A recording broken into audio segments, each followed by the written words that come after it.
Kids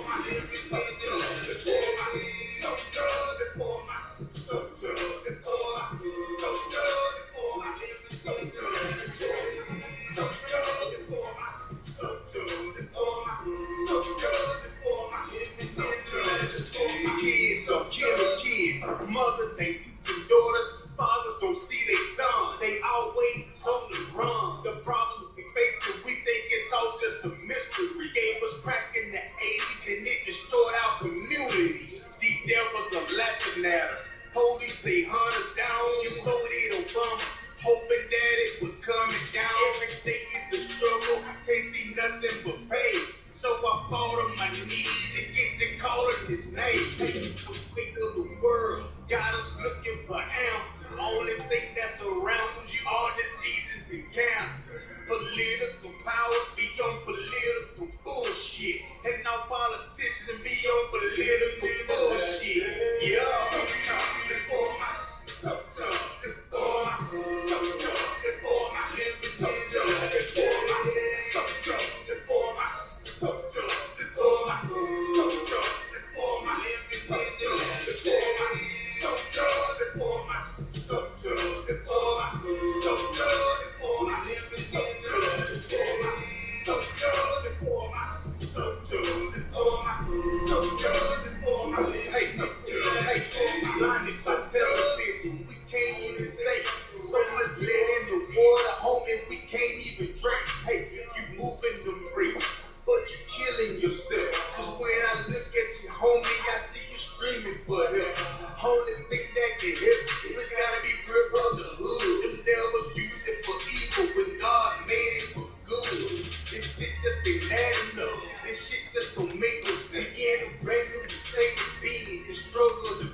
Most High Christ, hey, shalom, shalom.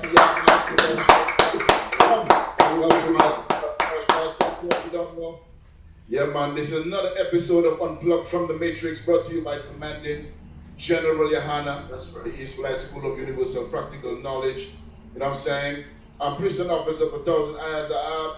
On my right, okay, you know what? On my right, my left, we got Prison Officer of 500, Tabawanya Howard, my right hand man, my co-host. Today in the building, we got Priest and Captain, a son of Yah, all the way in Syracuse, you know what I'm saying? Priest and Captain, you carry up all the way in Oklahoma, you know what I mean? We're going to be chopping it up. We're going to be going in on the evil going on in this kingdom, this evil society that we're living in, you know what I mean?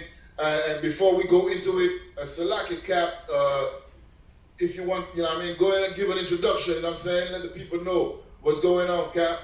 Salakia. Shalom, Most High in Christ, and Thawada, man. Appreciate you, brothers. Always got a rocking show. Always great and mighty and strong. Unplug the Matrix. that's powerful topic too.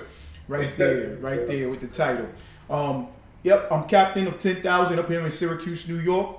and we keeping it moving, man. We keeping it moving. What's really going on and popping up here is the Lord has blessed us. We really have a good and productive, a strong and productive food drive here every Sunday at 3 o'clock p.m. We've been doing it consistently, man, since September. Consistently every Sunday at 3 p.m. Average is 20 families we feed. Last week, Most High in Christ, man. The Lord blessed us last week. We fed 30 families, man. Most High in Christ, man. Give Commander General Yohana a hand. Okay, Commander General Yohana and the ISUPK. We're going to feed blacks, Hispanics, and Native Americans. And shout out to Officer Yatazar down in New York. All right. That brother, he got to connect.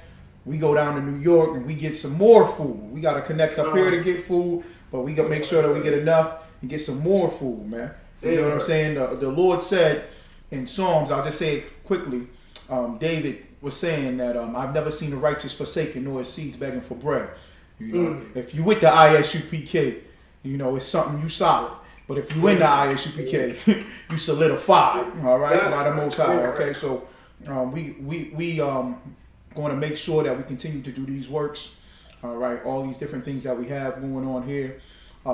Just real quick, tomorrow at 8 p.m., I got a special edition of Hidden Truth Revealed, a Halloween, the history of Halloween, the hoism of Halloween, why the adults really want to celebrate Halloween. You know, they acting like it's for the kids. It's for the kids. You 40 years of age wearing a costume. It ain't for the kids. You the one with the problem. So I'm definitely gonna go into that tomorrow, 8 p.m. tomorrow night here in Syracuse. The Hidden Truth Revealed. All right. The water. That's right.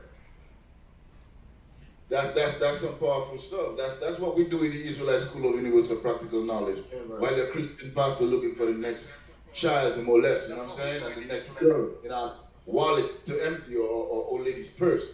You know what I mean? Salakia. That's right. Khan. Captain, you got what if you could, if you want to, Bible show. I mean, right, but you know, we down there in the belly of the Christian beast, and over Captain 10,000 Gawa. So like, what's going on down here in Oklahoma is like we really on like it's the trials and everything of Julius Jones, and it's really talking about the death penalty. So the Oklahoma is starting the death they got they got six brothers. So if I make yeah. So like I said, if I make we have Captain of 30,000 Kahan on the line. Oh, Musa Akur. Salam alaikum, y'all. Can y'all hear me clearly? Come on, Sir. Hey, the water for having me. I'm gonna go ahead and mute my phone and let Captain you got one finish. Come on, sir. Hey, but you know, yes. So right now, they just executed John Grant yesterday. Now look, a day before the Supreme Court, the day before, now they had a stay of execution. They announced it. Julius Jones and John Grant had a stay of execution, so they wasn't going to execute John Grant. So within like less than 12 hours, the Supreme Court comes back and they say they're going to vacate the stay. Vacate the stay and look, the announcement came up at 2 o'clock. About time 4:30, John Grant was dead. They put him to death, you know. And it's like, you know, what we always in ISUPK, we always come into the point. We always bring out what has the brother been through to drive him to the point where he committed that type of crime. You know what I'm saying? And when you look at John Grant, I was just looking at his story, and his attorneys was like brought out like after he was dead. You know, they brought out that this brother was he was in detention centers as a youth. And then about the time at 17 years old, he committed a robbery and got his first robbery and got locked up, and he was just in and out of prison. Now this brother just was executed. He was 60 years old. The brother spent 48 years of his life incarcerated. So as a kid, he started going into these. He was locked. They put him in. They locked him up in an adult penitentiary when he was 17. So in all these times, he was like, you know, his lawyer was going over the point that he was like being like different type. He got molested all types of ways. You know, and then he's just getting just all types of bad treatment was going to this brother. And then like in 1998, he got upset with the way his lunch tray was looking, the way the food was on the lunch tray, and he waited for the cafeteria. One of the workers that worked in the cafeteria, there was a white woman, and he killed her. He stabbed her 16 times. You know, and you know what I'm saying. But like, what the point was, you could tell like the system did this to this brother. That's right. You know what I'm saying? The system oppressed us. I'm saying this is what happens to our people. And the sad part about it is, it's like they drive it. Like I said, I brought this out in my class yesterday that this system of Oklahoma, I mean, it's so evil. Because it's like it's driving blacks, Hispanics, and Native Indians to be criminals. Right. And then it's like, when you do something, oh yeah, they're gonna ban. They're gonna just like, when it's a black, Hispanic, or Native Indian, they're gonna push it to you. They're gonna push it to you, and they're gonna give you the death penalty. Damn right. And see what happened? Julius Jones, he's another brother. And this is the biggest story is Julius Jones. Now Julius Jones, he's been locked up for 20 years on death row. Now, he was an honor student attending Oklahoma University. Now, this Edomite white man got killed in Edmond, Oklahoma. And if you know something about Oklahoma, Edmond is upscale white people. So this Edomite white man was killed in front of his daughters, got carjacked. His Suburban got stolen. Now, Julius Jones was at home with his parents. Now, his first defense attorney did not did not call him on the stand. They did not call his witnesses on the stand or anything. So his alibi was destroyed. Wow. By his defense attorney. Good. You know, the ones he had at first. And he got the better people that's representing him, you know. But those defense attorneys, I mean, come on. It was like they railroaded his brother. Come on. Now he's been 20 years, he's been on death row. You know, and it's like, it's terrible in this system of the way blacks, Hispanics, and Native Indians, what they going through down in Oklahoma is madness, what they going through. You know what I'm saying? And so evil, like this story is just, I mean, man, it's like, man, it brings tears to your eyes, because it's like, the brother was like, his alibi is sealed. His alibi is sealed that he was not even there. And look, the brother, the person who they accused of driving the car, that supposedly brought Julius Jones to the house where he killed this guy. They said, okay, yeah, he was confirmed that he was driving the car. But look, that guy, he took a plea and did like some time, and then he's out. He's been out for a long time. He's been out. He's been out of prison. So look, and so stories have come up that he talked to other inmates in the prison, laughing about it, saying he set up Julius Jones. So really, it's like it's crazy what this brother's going through, and they got him set to go to the death penalty. He's set for death for November 18th, next month. Julius Jones, and his case is like it's been all over the news. I don't know how it's been in other states, but it's been hot. People been like protesting, like 6 million people have signed petitions trying to free Julius Jones. You know what I'm saying? Because like the brother was an honor student, and he wasn't even there at the crime. You know what I'm saying? But it's like you're black. You're an animal. You're a wild animal. And look, and I'm looking at the character of these two brothers. Now, John Grant was put to death. John Grant had mental problems. That's what his attorney brought up, said in a report that he had mental problems that he never had help for. You know what I'm saying? And he had had some mental problems. He went into an adult penitentiary at 17 years old. You know what this brother has been suffering and what he's been through? And what, come on, man, you're going to put him on death row. Right. Come on, he's been incarcerated 48 years of his life. Right. He don't know nothing. I mean, he's institutionalized. He don't know nothing about but being incarcerated. Come. You know what I'm saying? And then for him to commit a heinous crime like that, you know, just to murder the beast, whatever, I mean, for doing that, you know, it's like, come on, man, why did them brothers get any help? Come. Right. You know what I'm saying? Where's the care for the black man? I mean, like, you know, man, the scriptures say, man, who's going to cry for Israel? Come. Right. You know what I'm saying? It's like, man, it's terrible, you know, but this goes on and on. Come. And Oklahoma is like, this goes on in Oklahoma. Come. If I may. The prison, I mean, this judicial system in Oklahoma is big business. It's big business. They give things that you have the rich and the poor. There's not some things, man. We know in our case, that's like a middle class anyway, but you have the rich and the poor. You know what I'm saying?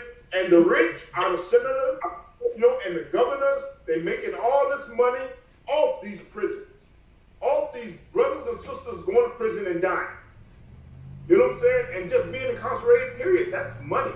That's money. Right. But nobody is like, and they look another way. Because why? Who's dying?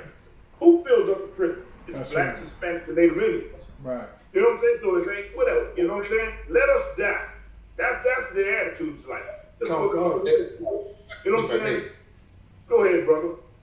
Not to cut you off, Father, but if I may, Babu Kasha, and this is the reason why we titled the podcast, the show today, you know what I mean, Know the Enemy. Blacks, Latinos, and Americans, all over the earth, we have to know who our enemies are. We have to know who our friends, who are allies, who are enemies. You know what I'm saying? And if I could, Babu Kasha, allow Officer Tabawan quickly to run through some of the stories that we're going to go in, and then we're going to elaborate on the same story that we just brought out. Because we have the article. And Salaka, any other captain want to chime in before we run through the stories real quick? Babu Kasha? Captain Kahan still on the line? Salaka, Captain, you still there, sir? Can you hear me? Can you hear me? Come, sir. Yeah.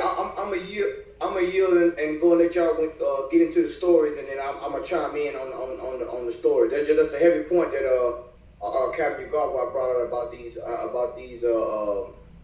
prison systems, man. It's, you know, our relationship with the justice system is transactional.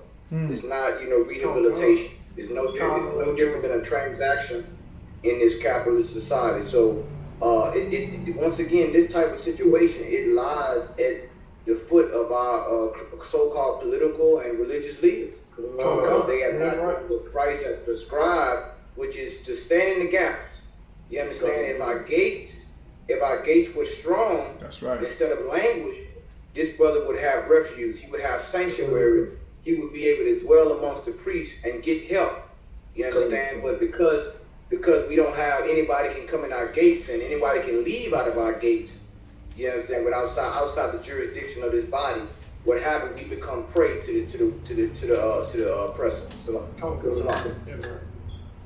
The water for that, sir. The water for by the way, all the captains, you know what I'm saying, joining us today on the Unplugged from the Matrix podcast. We absolutely appreciate it. You know what I'm saying? We you know what I'm saying, y'all brothers, man, have laid the groundwork. Of course, you know what I'm saying? Damn right. Commander General Yahana laid the initial groundwork, you know what I'm saying, that we stand on today in the ISUPK. So the water to the Adawanyum. So of course, Unplugged from the Matrix podcast.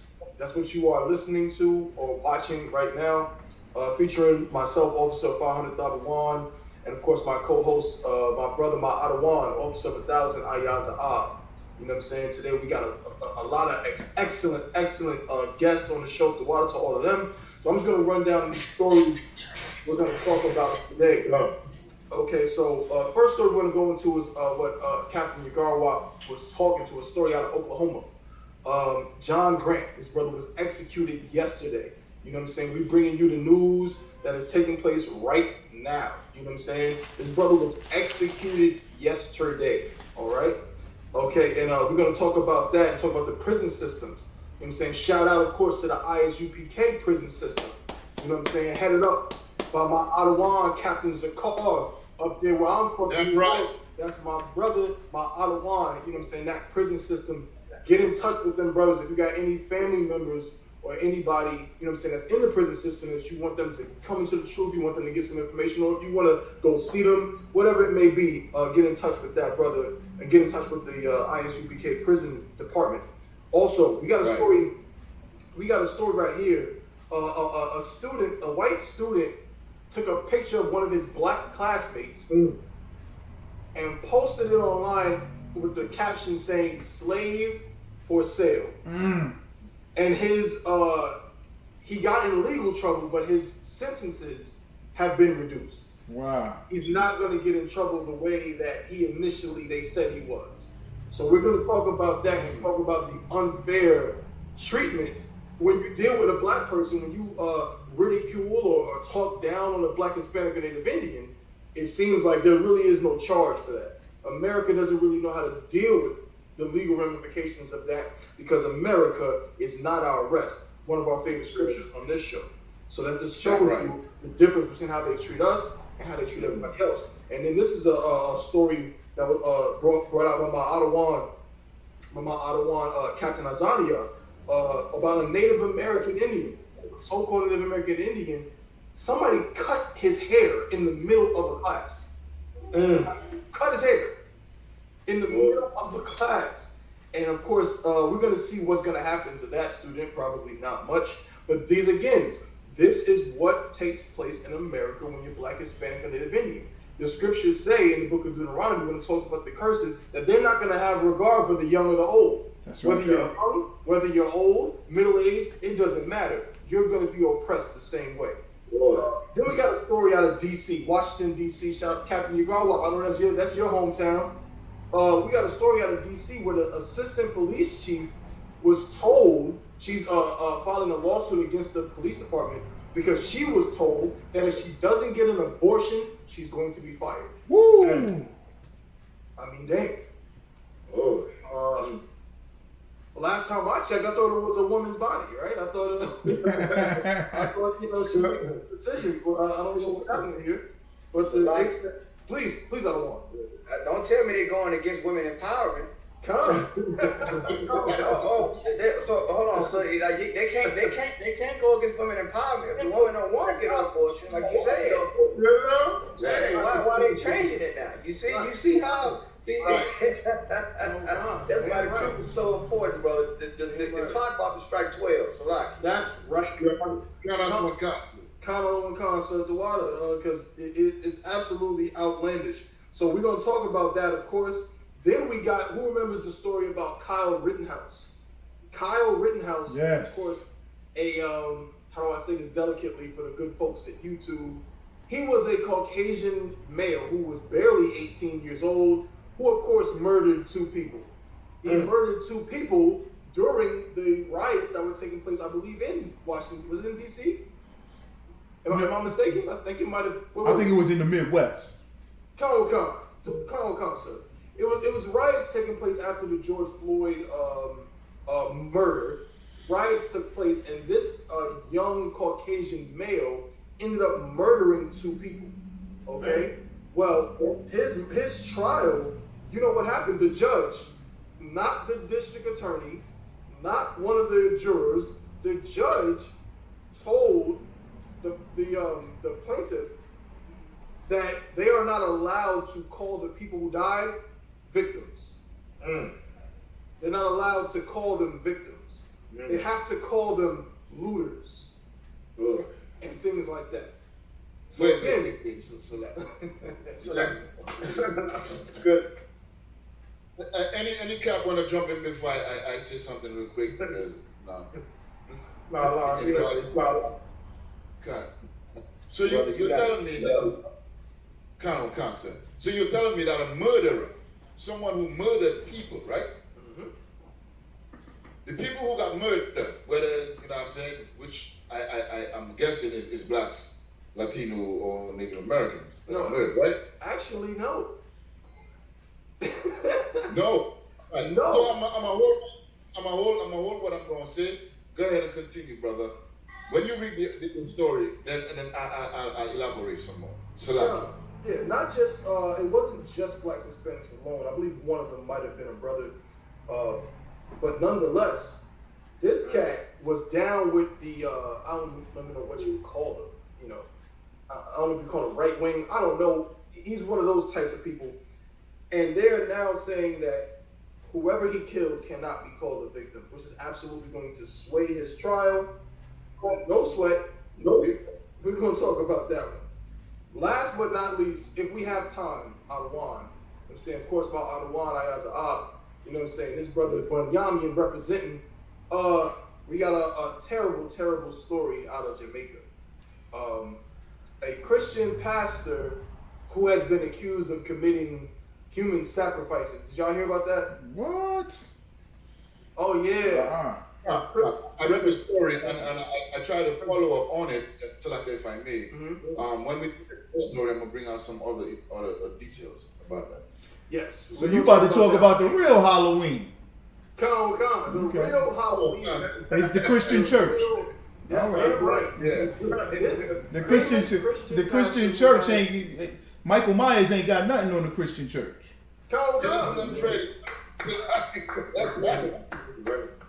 Nothing on the Christian church because again, now I heard audio of him talking to, you feel me, like talking to one of his members. I'm not gonna the trial, you know, he actually is dead. So that's what happened. He died in a car crash on his way to the damn place to get indicted and all of that with the court system. You feel me? So he's dead. But before he died in that car crash, this brother was accused of committing human sacrifices in his church. He was telling his members that, you know, some people you gotta kill them and then they come back and different, all kinds of craziness. If we have time, we're gonna get into that. So that's what we have for today. Again, the water to everybody for tuning in. I'm gonna give it over to you, Adawan. Over 7,000 ayahs out. Let's take it away and let's get into it. So like you can't, Most High Christ.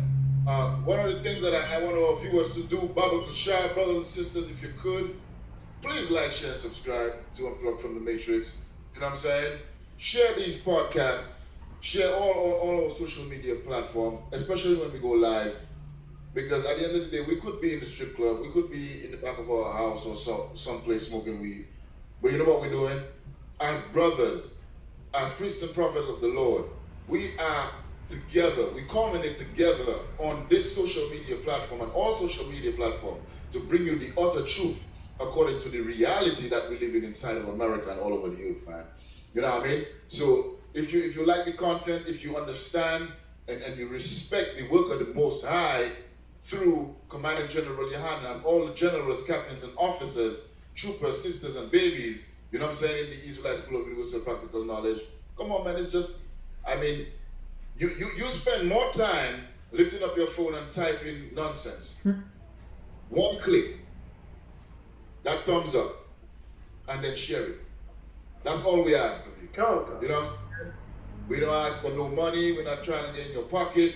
We're not trying to do anything else, but please just like, share, subscribe to all our social media platforms. You know what I'm saying? Don't forget Black Watch, you know what I mean, with Commander General Yohana, blackwatch.news. You know what I'm saying?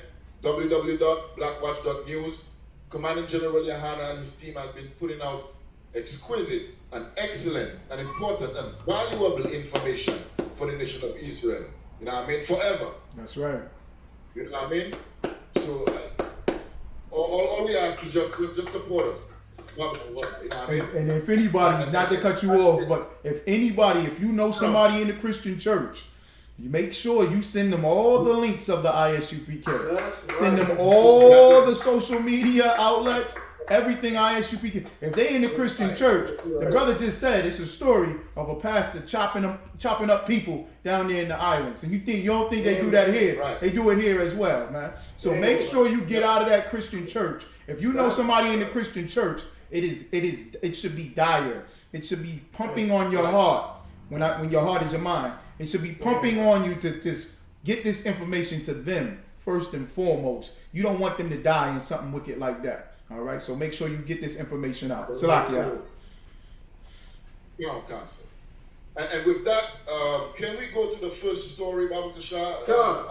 John, Baba Kasha? Let's get it. And if I may, again, all the Adawanyam, at any moment y'all want to chime in, please. You know what I'm saying? Captain Kahan, Captain Yugawa, Captain Azania, any moment y'all want to chime in, you know what I'm saying? Just go ahead, you know what I mean? And I'll stop, you know what I'm saying? I'm basically just going to be reading for y'all brothers, man. So here we go. So, again, this is out of Oklahoma City, where the Ottawa Captain Yugawa, you know what I'm saying, is as we speak, you know what I'm saying? So it says Oklahoma executes death row inmate John Grant. The execution came hours after the United States Supreme Court ruled to lift a stay of execution for Oklahoma death row inmates. It says Oklahoma executed death row inmate John Grant on Thursday at the state penitentiary in McAllister. Grant was pronounced dead following a lethal injection at 4:21 p.m. The Associated Press's Sean Murphy, who witnessed the execution, said Grant's last words were a string of profanities. He then said when the first drug, midazolam, began to flow, Grant started convulsing about 24 times and vomiting. Murphy said Grant continued breathing. Somebody wiped his face. He was still breathing and convulsing, according to Murphy. At 4:15 p.m., officials said Grant was unconscious and was pronounced dead 6 minutes later. Murphy said he has never seen an inmate vomit like this in about 14 executions. Good night. The execution was the state's first since 2015 and comes just hours after the U.S. Supreme Court lifted a stay of execution for Oklahoma death row inmates. Salakia, if I may, I'm sure somebody wants to chime in on that. That to me is just, it stands out to me. So Salakia, if I could, that was, it's like I was bringing out earlier, it was like, it's so crazy when the way they do for us. Mm-hmm. The way Israel is treated. You know what I'm saying? It's like, for this brother that had this type of life and to be just, it's just crazy. And we know that the brother, like he committed murder. He committed murder, and if you kill a white woman in a prison, a cafeteria lady, something like that, then the brother's going to get the death penalty. You know what I'm saying? But it's like, it's all the things behind the evil behind the scenes that nobody never knows. All the evil behind the scenes that all we know is John Grant. He committed a heinous murder. He's been a criminal his whole life. But 48 years of his 60 years, he's been incarcerated. So all we know is he committed a heinous crime while he was incarcerated in prison. Mm-hmm. He murdered the woman, the cafeteria woman, and he got the death penalty. And that's the end of the story. You know what I'm saying? And that's all. You know what I'm saying? But when you go into the story, you understand it, man, what in the world this brother been through? How did this brother get this way? You know what I'm saying? So this is why our job in ISUPK, we go to and lift these brothers up. That's right. And get them before it comes to this point. Get them before it comes to this point. We don't want you to be on death row and then you can say, oh Lord, save me. You know what I'm saying? But it's like the evil in Oklahoma is like really that's going after blacks, Hispanics, and Native Indians. You know what I'm saying? When you have district attorneys, now you had a district attorney, Macy. I don't have the first name. Now this district attorney. Now it says in the report, it says this district attorney Macy, I think before the one, because they got a new district attorney down in Oklahoma. So this, before him, Macy, look, many of his convictions have been overturned, you know, and the people, and the cases were death penalty cases. Now they've been overturned, that 1/3 of District Attorney Macy's death penalty convictions have been overturned. Wow. You know, due to his misconduct. You know? So then, and then after that, you know, you got his misconduct, and then like most of the cases were black people. Mm. You know what I'm saying? I mean, this is like their report.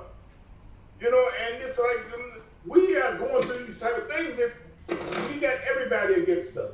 Damn In right. Judith Jones' case, they said that his team, his defense attorneys, did not call his mother, his sister and his father, who the night the crimes were committed, the death of that man that he's supposed to kill, he was sitting at home watching TV with them. They were not called to the stand at all. Julius Jones was not called to plead his own case. He was not called to the stand at all. He was railroaded up. His defense attorneys now are saying he was railroaded by his other team. Wow. You know, I mean, it's like we going through this. I mean, we're not going through this. You know, it's Go ahead, brother. Salak, are you telling me that this brother, his own legal team, basically is the reason why he's in the situation he's in right now? Yes. Good night. Yeah. Good night. Yeah. Salakia. Yeah, his own legal team. You know, so this is why it's such an outcry out in Oklahoma, because you got a brother who was an honor student. He was in college at Oklahoma University. I mean, come on, you tell me he's gonna run out and carjack somebody and just kill the white guy? You know what I'm saying? But it's so evil. It's like, as long as they got somebody, if they can put a black face, the oppressor wants revenge. You know, he wants vengeance whether he got the wrong person. He don't care as long as he's killing the black man. You know, and if Julius Jones was an oppressor, then you wouldn't have that. Salakia, Cap. Officer Thaba One was asking that question about, you know, his own defense team. Well, as we know, as a people, that's something that's common, because your defense team, your lawyers hired or paid by the court, they go eat lunch with the prosecutor. Right. They sit down with the judge and play golf and cards and talk all day. They already, before the case starts, they already know what they're going to do with you. Regardless of everything that you want to bring out, the evidence, you didn't do it, you never committed a crime. This justice system is Satan's justice system. It's the most wicked, foul justice system on the planet it ever erected in history. There is no justice. They don't understand justice. The court system is not preventive. Like Captain Kahan was bringing out about the court system. They don't care about us. They're not a preventive system. They don't care if they don't look at trying to lessen crime in America. The court system doesn't want to do that. The police system doesn't want to do that because it's a big business. It's a big operation. They got something called preschool to prison pipeline. Preschool to prison pipeline. They know based off of your conditions in preschool that you're going to go to prison. They know because you get free lunch, because you in the slums, in the ghettos, in the barrios that they put you in. They know that because your parents are addicted to drugs, that they put them on. They know that your father is locked up, that they locked him up innocently, right? Or set him up. Or this whole system knows from preschool that you're going to be an inmate. And they know how to make business off of it, know how to keep their system going, because this is not about justice. Just like you were saying, Captain Yagarawa, we are the true judges on the face of the planet. When it says when it talks about the wicked in Job chapter 9, verse 24, cover the faces of the judges thereof. Let me get it, sir. Right. Okay, go. Yeah, grab it quick. Come on, sir. We are the true judges on the earth, man. We are the people on the earth that could only bring preventive measures. General Muhammad has an excellent counseling program in the ISUPK. Right. Okay? All right? That have helped out brothers and sisters from going into prison. And the brothers that we are involved with in the prison program, they come out and they don't go back in. You understand what I'm saying? We got a prison program so mighty that the brothers don't go back. You can't say that about Islam. You can't say that about Christianity. You can't say about these gangs. You can't say it about the conscious community or Egyptology. Them brothers go back and forth and back and forth and back and forth because they're not taught. They're not given the true love of these scriptures of who they are. And most importantly, the title of the show, Know Thine Enemy. They don't know that this is the enemy. You can't go to the court system knowing, thinking that they're for you. They're the enemy, man. Go ahead, get that. You got it, 501? So like, if I may, real quick, Adawan, I just wanted to say what you're saying is heavy, Adawan, because as the scriptures say, you know what I'm saying, when the righteous are in rulership, you know what I'm saying, the people rejoice. When the wicked are in rulership, the people mourn. Absolutely. You understand? The ISUPK is doing America's job better than America. That's right. The ISUPK is taking brothers out of the penitentiary and turning them into upstanding citizens that don't sell drugs, that don't commit murder, that don't rob, that don't steal, that don't do any of these things. You understand? But then they want to call us a hate group and want to call us a cult. Man, if anything, the ISUPK, you understand, is turning out better brothers and sisters than America ever has. Salaki, I just wanted to point that out. Absolutely. And I got the scripture too, Salaki. That's heavy. And that is absolutely heavy. He's absolutely right. When we have our food programs across this country, matter of fact, across the continent, we got these food programs. You're feeding people who are poor. Okay? The greatest act that you can do in a system to manipulate people or to control people is to make them poor. Because when you have a poor group of people, they're going to commit crimes just to eat.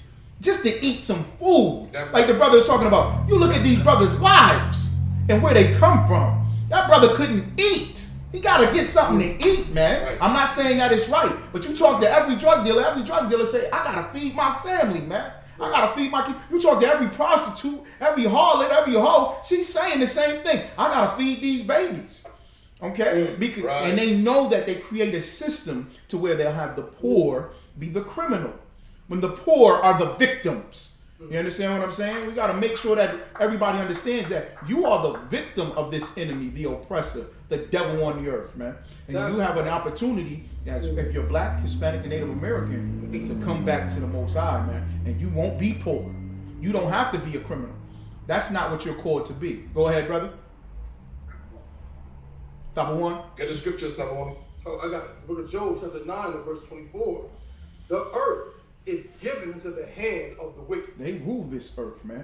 That court system, and in the court system, you go to the court system, and it still says above the judge's head, in God we trust.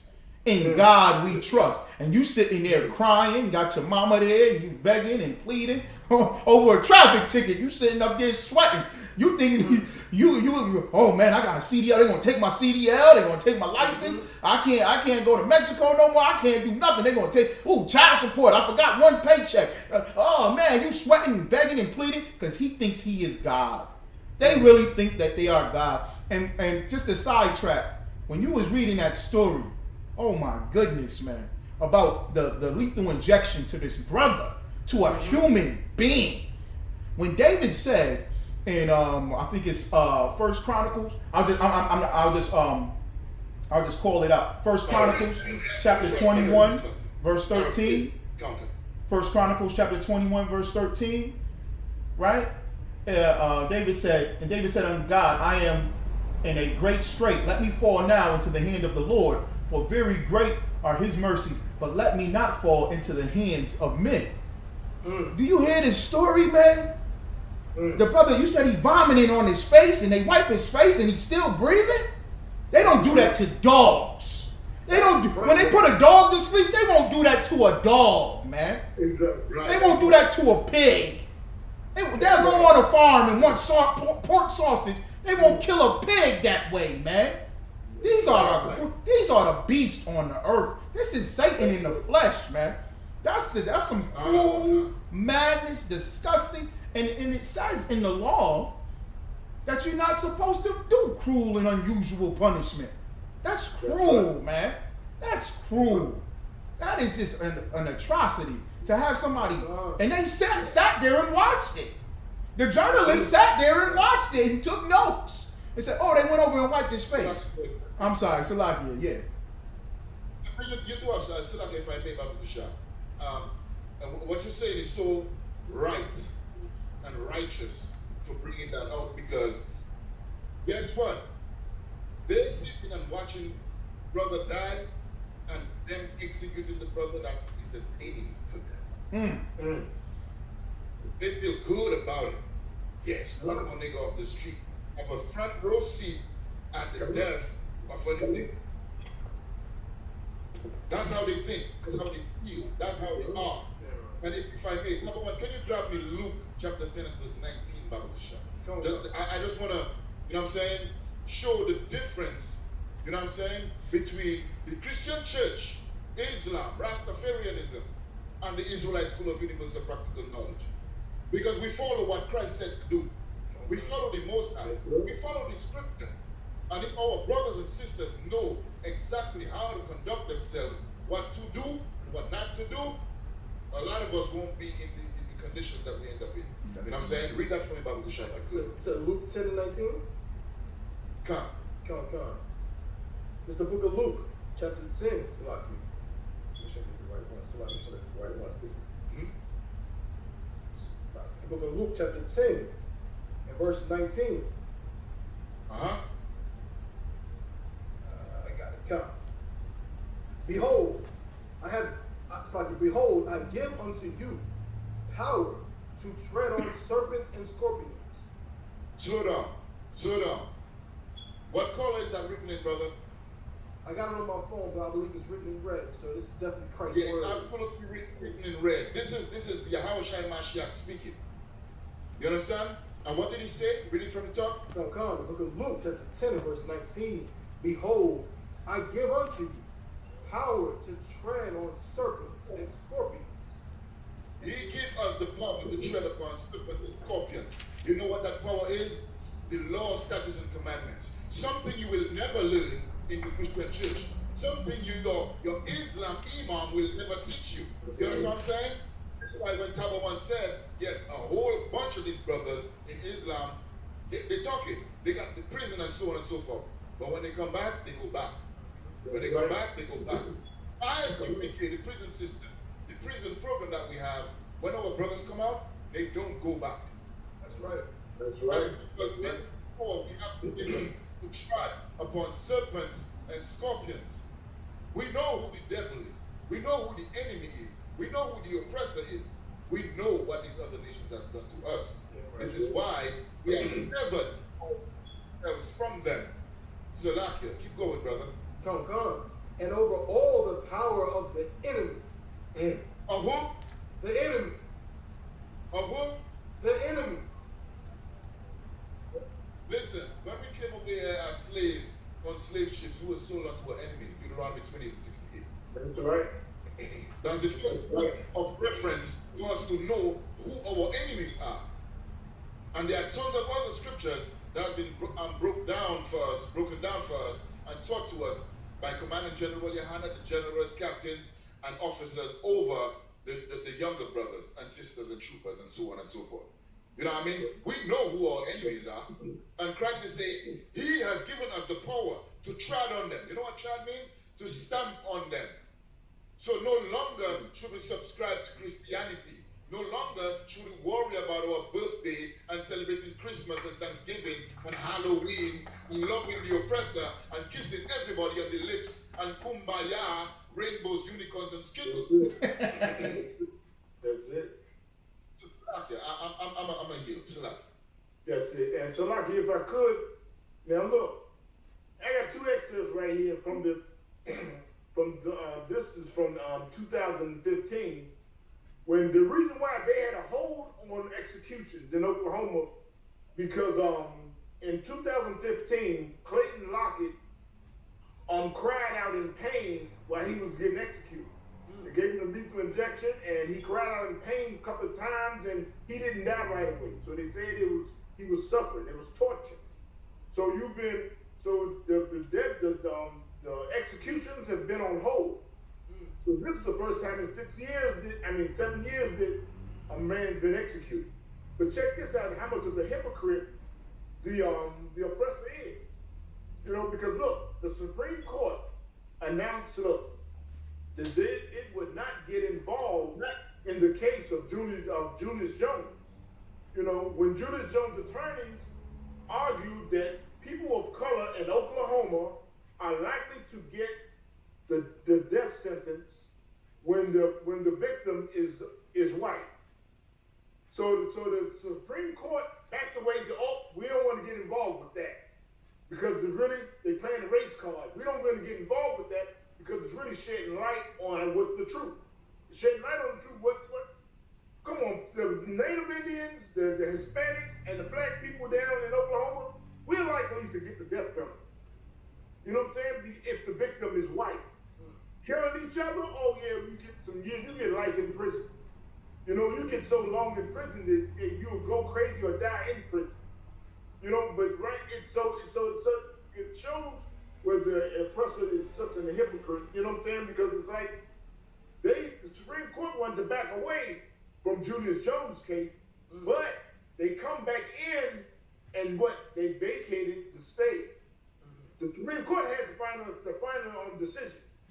Now look, just Wednesday, I did the law class, and I was saying that because John Grant and Julius Jones had a stay of execution.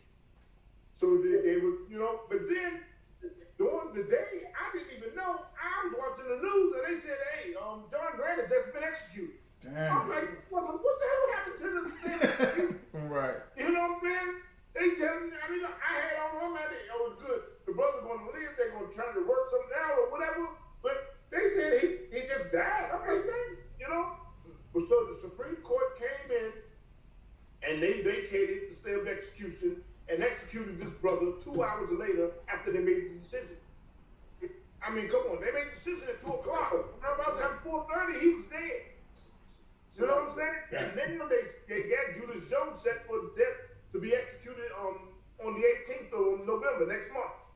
You know what I'm saying? It's something hypocrite. It's like, in the laws, come on. They're set up to kill us. Go ahead, brother. Come on, the water. So we're gonna follow this story. On the next brother, what's his name? The other brother? It's Julius Jones. Julius Jones. We're gonna follow this Julius Jones. I'm writing it down on my notes right now. Like, we're gonna follow this Julius Jones story all the way up, right here on Unplugged from the Matrix to see what takes place. But if I may, hey, Salaki, I didn't mean to cut you off, but it's like it's been going on for a while too. It's been going on for some years because the brother been on death row for like 20 years. And the thing is the brother doesn't even fit the character of any type of thug or nothing. He was an honor student. But that goes to let you know how the way they feel about us. Nobody, to the oppressor, it's no different between John Grant and Julius Jones. Now, John Grant has been a problem. I feel sorry for the brother because nobody dealt with this brother with his mental issues. You know what I'm saying? What will make him just grab the devil and the kid stab him 16 times? Wow. You know what I'm saying? So we won't look. They don't look at us. They look at us as an animal. So look, they look at us. Look, Julius Jones, they looking at him in the same light as John Grant. I want to read. So, Salaki, because you are out of Salaki, sir. I want to just read this little part from the article that talks about what you just said. You know what I'm saying? And when y'all ready, we can go on to the next one. It says, Grant's attorney, Sarah Jernigan, released the following statement after the execution. It says, John Grant took full responsibility for the murder of Gay Carter, and he spent his years on death row trying to understand and atone for his actions more than any other client I have worked with. However, this is the interesting part. However, we must not forget Oklahoma's hand in this tragic story. when John stole to feed and clothe himself and his siblings. Oklahoma labeled him a delinquent instead of a desperate and traumatized child left to fend for himself.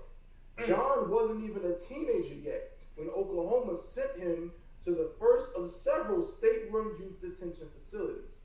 Oklahoma's shame would later be the label affixed to the horrors that occurred inside the walls of those facilities during John's time there after national investigation was started. So like a tabu. You can drop that story for now. And if I may, Babu Gusha, what happened to Dylan Storm? Did he get the death sentence? Did he get death sentence for walking inside of that church in South Carolina and killing 9 parishioners? Did he get the death penalty? Salakia. Just yesterday they just came out based off of that story.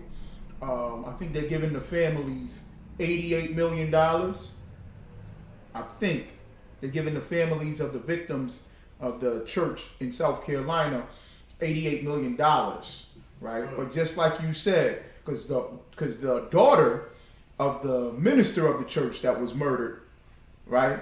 She said, this money means nothing because I'll never get my father back. You understand what I'm saying? She said, I know it's a good gesture. I'm paraphrasing. I know it's a good gesture, but it means nothing because I'll never get my father back. And like you said, Dylan Storm Roof ain't got no lethal injection going, no bleach going through his bloodstream, foaming and throwing up all over his face. And that should be on national-wide television. Since the execution was done and we had to watch it over and over and over and over and over again, we should watch his execution as a nation of people. I'm talking about everybody in America should watch it because that was such a heinous act and crime. So why can't we? I'm not saying that we want to, but I'm just saying that's something that should be watched. They, like you said, they still haven't executed him as yet. They still talking about him going to court. You know? That's right. Salaki. What a coincidence. You mean to tell me that right after the stay of execution is lifted, the first person to get killed by the government is a brother? Immediately? The first one? After 7 years? Mm-hmm. Why am I not surprised? Salaki, Captain Khan, are you still there with us? I don't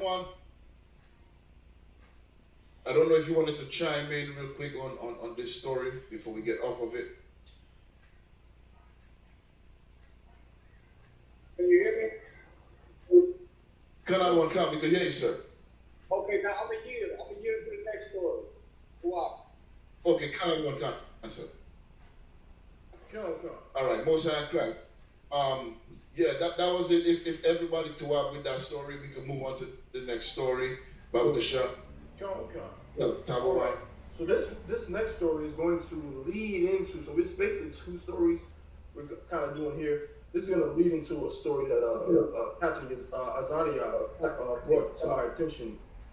So this happened in Illinois, and not in Chicago, but in the state of Illinois. This is a story out of the Atlanta Black Star. It's this white Illinois high school student who listed his black classmate as slave for sale gets off with counseling, probation, and community service.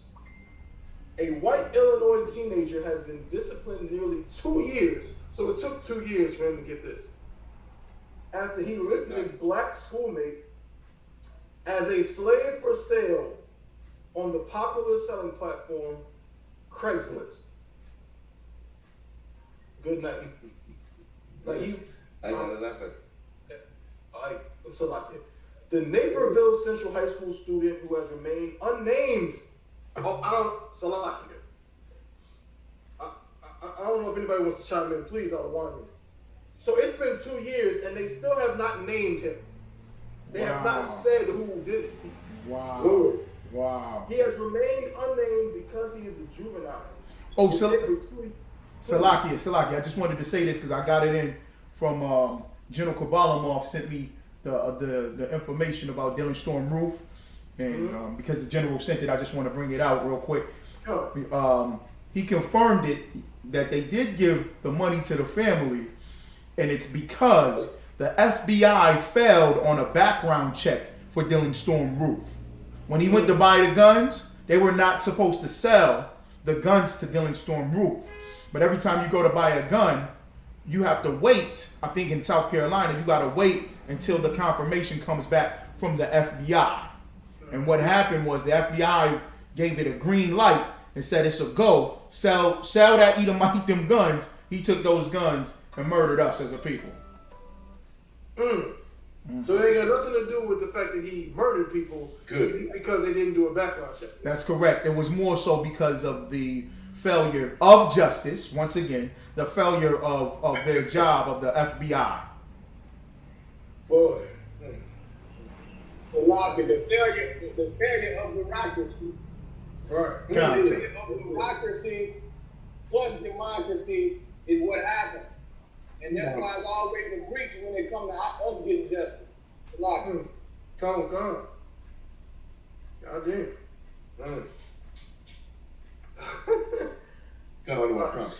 So Salaki, I didn't mean to deter from No. That's what about the one, because really, if I may, sir, if I may add one you, all of these things relate. We're absolutely talking about the lack of balance, in the justice system for us versus them. You know what I'm saying? The tipping scale it's not fair. It's not equal. No matter how much they sell us the American dream and that we're all the same, we can see easily it doesn't work that way. Because right now we're reading about this student who's getting a record shot. Yeah. Because again, the scripture says that the oppressor holds themselves not guilty. That's right. For everything that they do. That's right. You understand? So it don't matter how much evil they do. They're gonna support each other in the evil, and they're gonna be not guilty. They're gonna get less time, or they're gonna get probation. You know what I mean? If you spit on the ground or you whistle at a white woman, you're gonna get murdered, like Emmett Till and Salakia. And tons of other brothers. You know what I'm saying? Zahab, Salakia. You had already said it. You have already said it. You've already said it goes back to show our leadership, or our false or fake prophets, our false prophets that should be our leadership, because our leadership pushed. Didn't they push for Joe Biden and Kamala Harris? Didn't they say that black people was going to get something now? Because we got Joe Biden and Kamala Harris? They really pushed for us to go out there and vote. And said, we gotta still vote. We know Joe Biden ain't right. He an old white man. We know he locked up everybody and called us criminals and predators. We know he was wrong for that. But he got Kamala Harris. And since he got Kamala Harris, we all should go out and vote. And vote and vote and vote. They don't have a law of anti-black hate. They don't have a law like that. They got it for Asians. They have it for the LGBTQ community. They have it for gays. They got it for everybody else. You like Captain Ugarov said, they just found the black man, whatever black man can do, and let's get him and charge him for the crime. You see that? But when was it a high school student? The high school student take a picture and do all types of evil and wickedness and filled with hate, and that is racism, white supremacy at its fullest, and nothing happens. Where's our leadership? We gave our whole entire vote. We gave our love to Joe Biden and Kamala Harris. Where's our? We don't get nothing.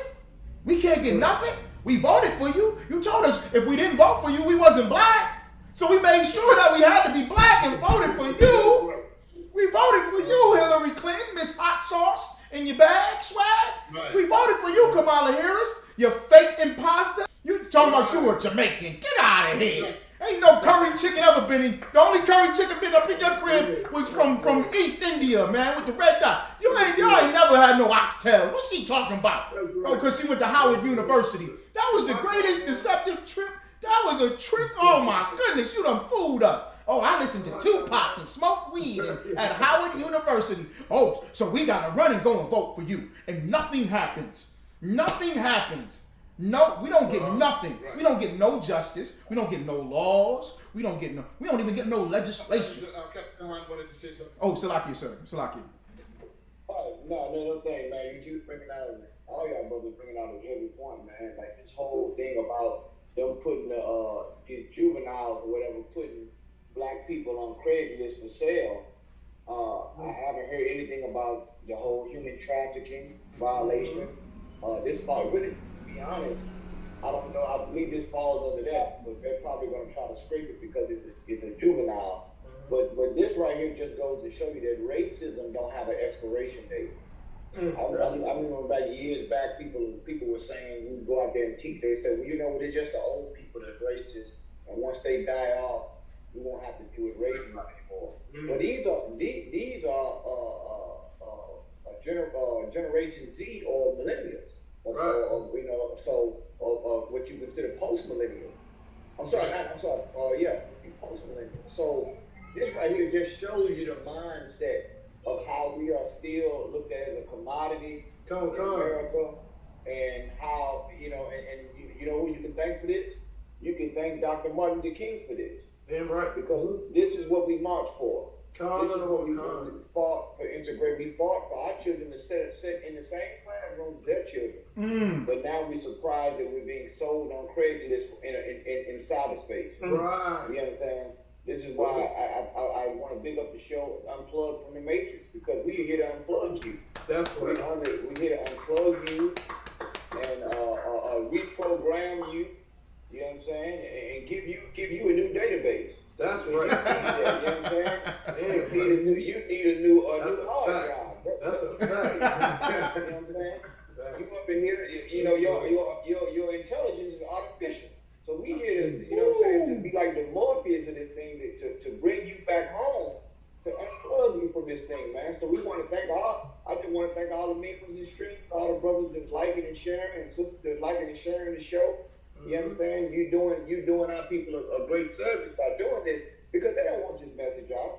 They know that right here we stand at the tip of the spear when you talk about social justice, and even coming down to speaking of school, the critical race theory. Now imagine that they don't want critical race theory in schools, but our children are subject to this type of behavior. Right. You understand? Now. Just imagine what would happen if someone wanted to make a purchase. So, like you said, Go ahead, brother. No, so I'm so sorry to cut you off, Ottawa. I just wanted to point out that actually talks about this in the article. I'm gonna say this if I can, real fast. This quick little part, and I'll let you continue, sir. It says that the ad showed the black student in what appeared to be a cafeteria under the words "slave for sale, Naperville," with the caption "hard-working, thick N-word slave for the low." It later went viral. Classmates approached the black student, offering $1 to buy him. "I'll buy you for $1, said one student. Please, sir. So now, not only are we talking about a precursor to human trafficking, we're also now talking about cyberbullying here.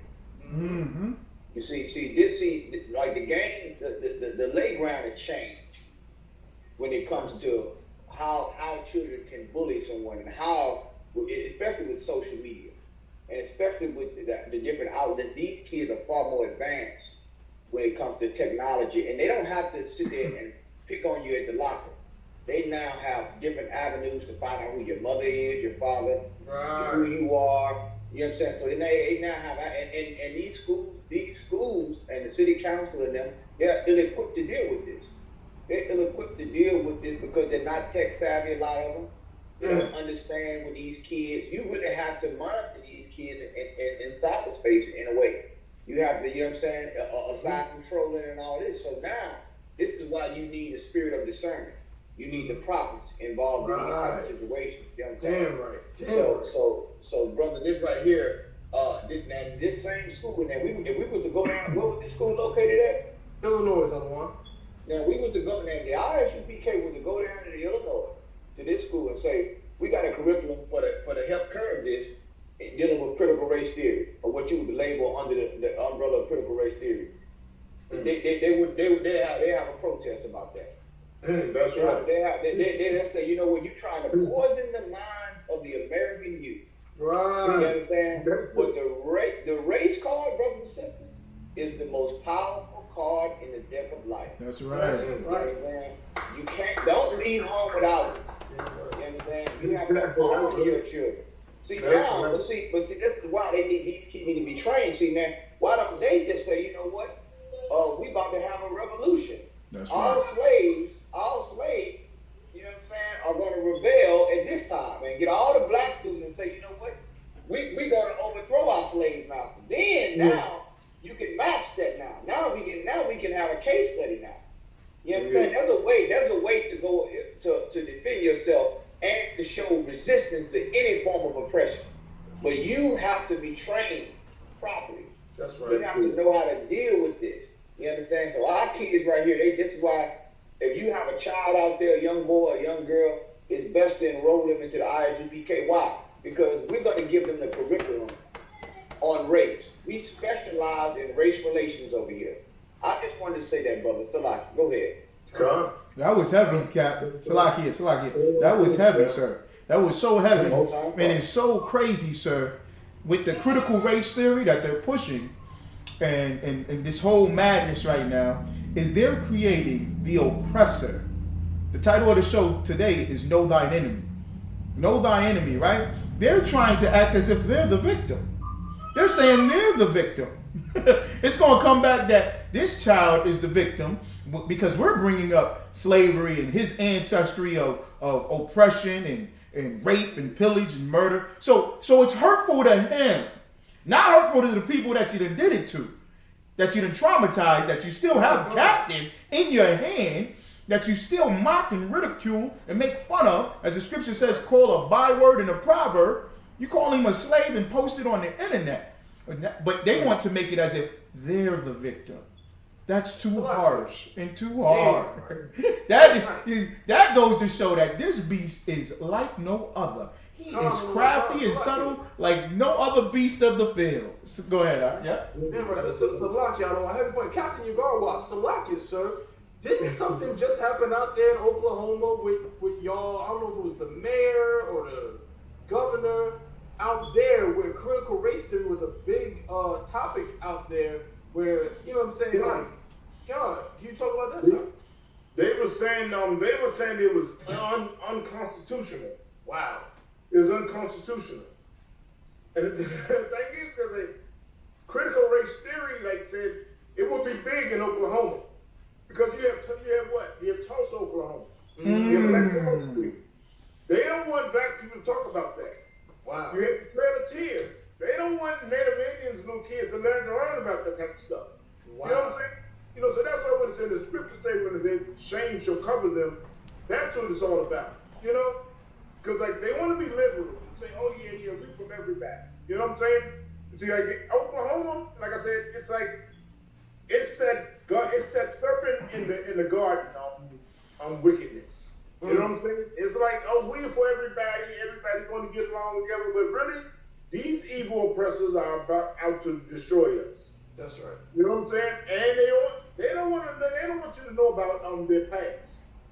You know what I'm saying? So this is why the critical race theory is like, hey, wait a minute. They can't learn about the Trail of Tears. Right. They can't learn about Black Wall Street. You know, they shouldn't talk about that. This is why it was so sad to see. It was one of the members of people of this sister. She was talking. She was her great grandparents owned a theater or something, or some type of business in Black Wall Street in Tulsa, Oklahoma. And she was talking about it like smiling, like, oh yeah, it was good, you know, but we passed that and all that type of stuff. Oh no. That's what they don't want us. They don't want us to look at what the evil that's been done to us. Right. They don't want us to find out about it. They don't want us to talk about it. Damn. So hey, critical race theory, hey, come on now, you know, that's unconstitutional, you know? Because these blacks are gonna they're gonna rise up and they're gonna come against us. You know, that would be a practice thing. You know what I'm saying? So let's not talk about the Trail of Tears. Let's not talk about Black Wall Street. Let's not talk about all the evil that's going on with blacks, Hispanics, and Native Indians. Going to them down here. You know what I'm saying? You know what I'm saying? So that's like I said, man, Oklahoma, we're gonna fight to get raise up the brothers and sisters in Oklahoma. You know what I'm saying? Damn right. And then, like I said, you got Edomites living up under the bridge. You got Judites living up under the bridge. You know what I'm saying? And it's like, hey, they like this. They like together. They join together, man. It's like, man, you know what I'm saying? So right there, we're gonna fight, to get our people out. You know what I'm saying? To just to help them wake up. You know what I'm saying? Because it's like it's so evil down in Oklahoma. It's like it's that. Like I said before, it's that serpent in the garden type evil, type of oppressor down here. You know what I'm saying? If I may, sir. Go ahead, brother. If I may, so I can cut you off. I don't want. Now, what you're saying is so heavy. All the Adawanyam, what you're saying is absolutely heavy. You understand? The situation is really, you know what I'm saying? Like as the scriptures say, you're gonna be cursed in the field, ain't cursed in the city. No matter where you go. There's no way you can go to escape this. You know what I'm saying? And our people are feeling it from, all different angles. So, you know what I'm saying? What have you. You know what I mean? So it's absolutely crazy what's going on. But as all the Adawanyam have been saying, it's going to come a time where you got to go to the ISUPK. And you know what I'm saying? It's glorious in my sight. Because guess what? You're not, when I was in college, I took a critical race theory course. You know what I'm saying? And it never occurred to me that it would be a hot button issue like this. I never even thought about it. But now it is what it is. And now there's gonna come a time real soon where if you want to know Black history, we always since 1969 been teaching that the Bible is Black history. That the ISBK teaches Black history. And what did they do? They laughed at us. They spit at us. They said we was just a bunch of crazy niggas on the corner. And guess what? Now, the only Black history you're going to be able to find is in the ISUPK. That's right, man. Hey, look, check this out. They said it's unconstitutional that that Blacks and Hispanics and Native Indians learn about the Trail of Tears. It's unconstitutional that we learn about Black Wall Street. It's unconstitutional to learn about the hate they have for us. It's unconstitutional. You know what I'm saying? I mean, these people are evil. Come on, man. The oppressor is the devil the Bible speaks of. That's right. That's right. That's what it is. And they can go ahead. They can go ahead and take out the books. They can go ahead and take out the curriculum. They can stop the courses. They can do all that. Let them do it. Let it do it. Mm-hmm. You know why? Because the Most High erected up a great power structure on this earth that represents Him. The Most High God and Yahweh Shai Mashiach, Jesus Christ, the King, He dwells in the ISUPK. Under Commanding General. Commanding General, we got the records. We got the records. Like Captain Khan said, like the brothers have been saying. Send the babies here now. Go ahead. They can cancel it. Let them cancel it. They Hitler. They got mad at Hitler for burning the books, didn't they? Didn't they get mad at Adolf Hitler for burning all the books in Germany? So if you burn all the books, y'all got mad at him, now you want to burn the books in America. Go ahead and burn all the books, because you're the same as Adolf Hitler. But this time, it's the real Jews. And we got the records in the ISUPK. That's right. We'll go ahead and teach all the babies. We'll teach all the teenagers. We'll teach all the college-age students. And Lord allow, man, you see how intelligent and sharp Captain Kahuntham Yard is. Woo, he's a professor. They need to give all the HBCUs to Captain Kahan. Give all the HBCUs to Captain Kahan. We'll run those too. And everything will be set. We good. We got it on lock. Go ahead, I want. And that's a beautiful thing. You know what I'm saying?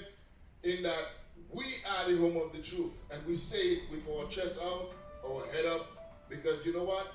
We actually live according to the law, statutes, and commandments of God. That's right. That's right. According to Joel chapter 1 and verse 8. You know what I'm saying? We keep the laws in our mind. We meditate on it day and night. And we do according to what is written.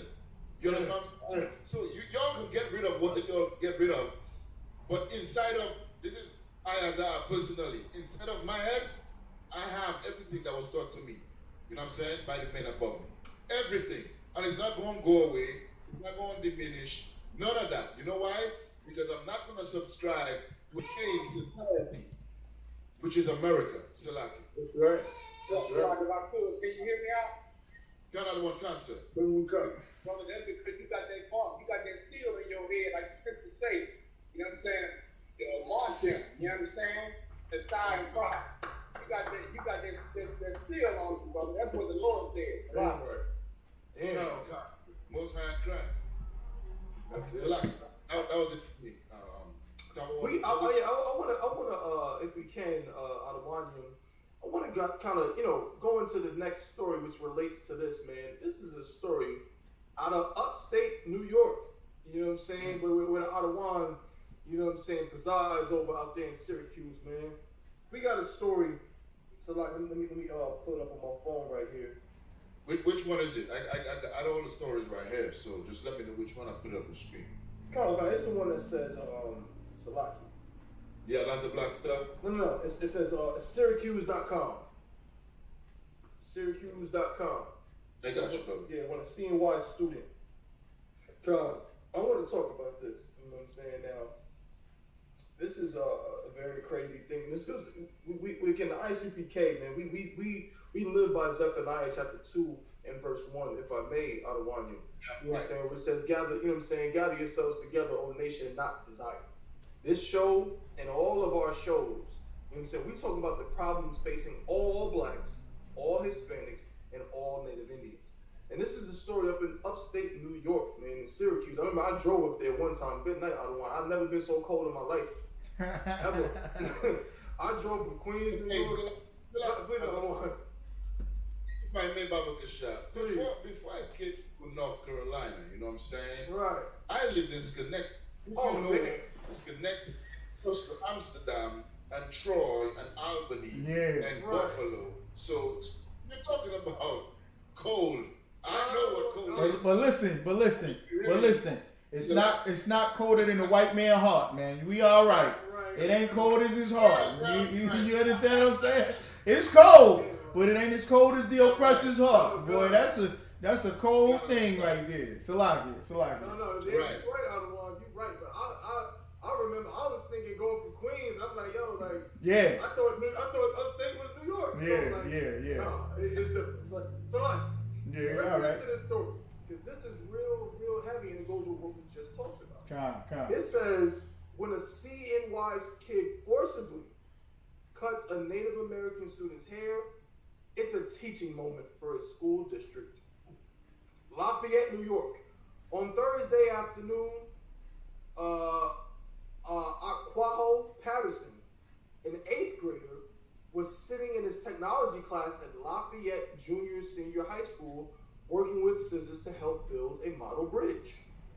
All of a sudden, Aquaho, 12 years old, turned around and saw his friend. I wish they should put quotes, but they won't because they're the devil. Saw his friend clutching a fistful of Aquaho's hair in one hand and scissors in the other. The student, in a moment of impulsiveness, had forcibly cut Aquaho's hair. That's correct. Aquaho was mortified. He texted his mother immediately, setting off a chain of events that reached the top of the school district and prompted a call for better cultural understanding. Good night. Now, again, I'm not sure if this other student, they don't mention, let me see, did they mention the other student's grades? Can I say one thing, my brother? Please, I want. Can y'all hear me clearly? Come clear. You know what's so crazy? How they try to change the narrative. Like they say it's a cultural learning lesson. Listen to the coded language that they use when our children are oppressed, when our children are ridiculed. You understand? This is how you know this is not education. This is more like indoctrination. It has nothing to do with education. You understand? They're indoctrinating our children and they have no defense. You need an oversight of racial studies in these schools. To lock it. Go ahead. No, Captain Khan, you right on, sir. I'm up here right where it took place. Lafayette is actually this is the heavy point about it, sir. The reservation up here, the Onondagas, people of the hills, right? Gadite tribe sits right between Syracuse and Lafayette. right? And what they did was because of, you know, the push of assimilation that the Gadites have to assimilate into American culture. They have to go to the school Lafayette. Like they're raised and they go to their elementary school on their reservation, but then they have to go to the junior high school and the high school with the Edomites down there in the suburbs, in the country and all that. Okay? So while he's there, like you said, sir, they're trying to hype it up as if, you know, now we have to learn about Native American history when the reservation sits there right next to the damn school. Like they don't know that they forced these people on this reservation. Like this is something new. Like cutting the hair of a Gadite is something new. They've been doing that for 400, 500 years. All right, where they would sculpt the Gadites. I had a sister here come right here to the school here in Syracuse from the Onondaga Nation. She's from the Onondaga Nation, and she came out and brought out how it's always been us against them. There's always been that conflict of them wanting us to assimilate, and she talked about how her father and her whole entire family used to have to go to those special schools where they would break the savage, kill the savage, save the Indian, kill the Indian, save the man, right? Where they would force, where they done found all them dead bodies up there in Canada, and they found them over there out in Washington recently. So, and she was telling us about how her family went to those schools and everything, and they try to break their culture and take away their culture and their tradition, and how important it is for them to have the hair. If you read in the article, I can just save you a little bit, Faba One. In the article, it talks about how the boy was growing up, and he was going to these schools in Lafayette around these Europeans, and they would pick on him about his hair. Right? They continued to ask, do you want us to cut your hair? Because they saying he looked like a girl. And everybody else got their hair short. And he had the long Gadite braid in the back. And when he was young, they cut it because he was so hurt, at 6 years of age. So then he started growing it again and again and again. And they asked him again because every day he would talk about him getting picked on and made fun of having long hair. And they asked him again, and he said, no, I'd rather keep my hair. So he grew his ponytail. So that's why he was so shocked. And this boy that cut his hair, the white boy that cut his hair, was quote unquote his friend. He's been to his house. He's been to his house. He's done seen his family. His family met him and fed him over at and he in the Gadite house eating food and spending the night over there. All of that. And and so that's why it says in the article, he turned around and was shocked that he would take the scissors and cut his hair. You understand what I'm saying? Just to force assimilation on him. And they're 12 years of age. This is white privilege, white supremacy at its finest. And nothing happened. In this article, like when you read it, nothing happened to him because the family of the Gadites went ahead and said, it's a learning moment now. The Gadites got to be the soft, we're so sorry. We're sorry. Okay, it's all right. He's just a child too. But I guarantee that 12-year-old Edomite boy going to grow up. He's going to be a mass murderer. He's going to be a rapist. You get what I'm saying? Because they have in their mind this white privilege of doing anything they want. They can touch your child, beat your child, hit your child, cut their hair off of the child, and nothing happens. We got to be the ones that march and come up with these diversity training classes and let's implement all these things to kumbaya and hold hands together instead of us going back to separating, man. Let's go and Most High in Christ. We working with the Gadites here in ISUPK Syracuse. We gonna build together. Let's separate from them. We can start our own schools, man. We start our own schools. My sons got long hair too, and they Judites. You understand what I'm saying? So it is part of our culture and our customs. So let's do that. Salaka, Faba One, you wanted to say something. And Salaka, if I may, Baba Kasha, real quick. And it's to why you say that, Adawan, because guess what? One of the things that I have recognized personally, even when I work on my slavery, you know what I'm saying, is that a lot of Edomites will come up to me and say, why don't you groom yourself? So I'll be asking these old ladies, like, groom myself for what? Like, what am I grooming myself for? You know what I'm saying? I like how I look. That's right. You know what I mean? No, I'm not trying to offend you. I'm just saying, like, you look at this guy over here, he's young, he got his thing. I said, that's him. That ain't got nothing to do with me. That's right. You know what I'm saying? I don't be rude to them because, you know what I'm saying, part of the slave is you got to be cordial with these devils and stuff like that. You know what I mean? But for a devil to cut our brother's hair, you know what I mean? He deserves the death penalty. So like you. Kaboom! That's right, man.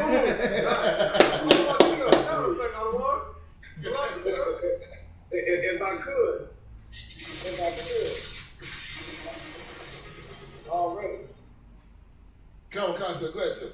No, if I could, what y'all saying is so heavy, man. Like when Azania said something that stuck out to me about that story he told, where he said that they said, well, you look like a girl. Now, that right there, that triggered me in a way.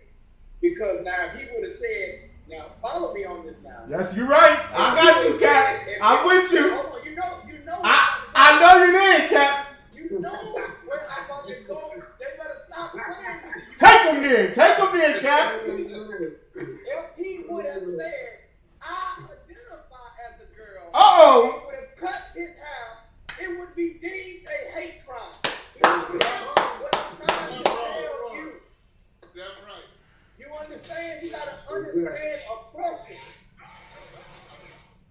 Like this right here, this just goes to show you that you have to now become a double and triple minority just to receive rights from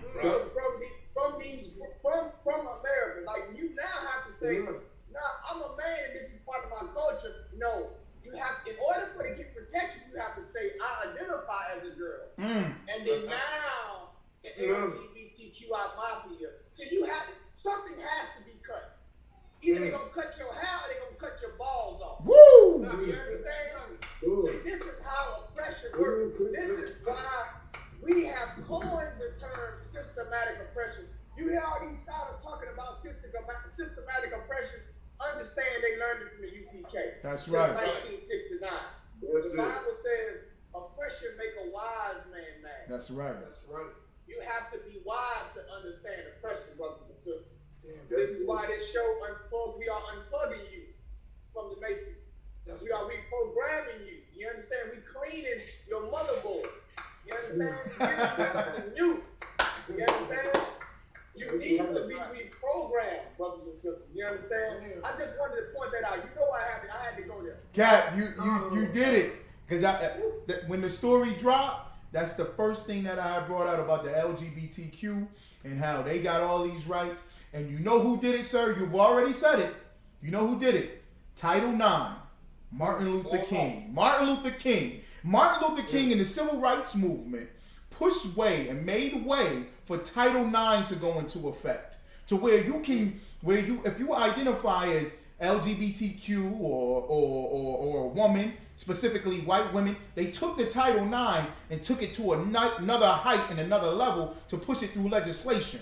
Now, because of Title IX, sir, there's a story that just came out in the school. A 9th grader identified as gender fluid and wore a skirt to school, went into the girls' bathroom and was raping girls in 9th grade girls' bathroom because he identifies as the LGBT, gender fluid, wearing the skirt, and now the school system is all crazy and they don't know what to do, and the superintendent said this and he didn't do this and do all this madness because of our false leaders.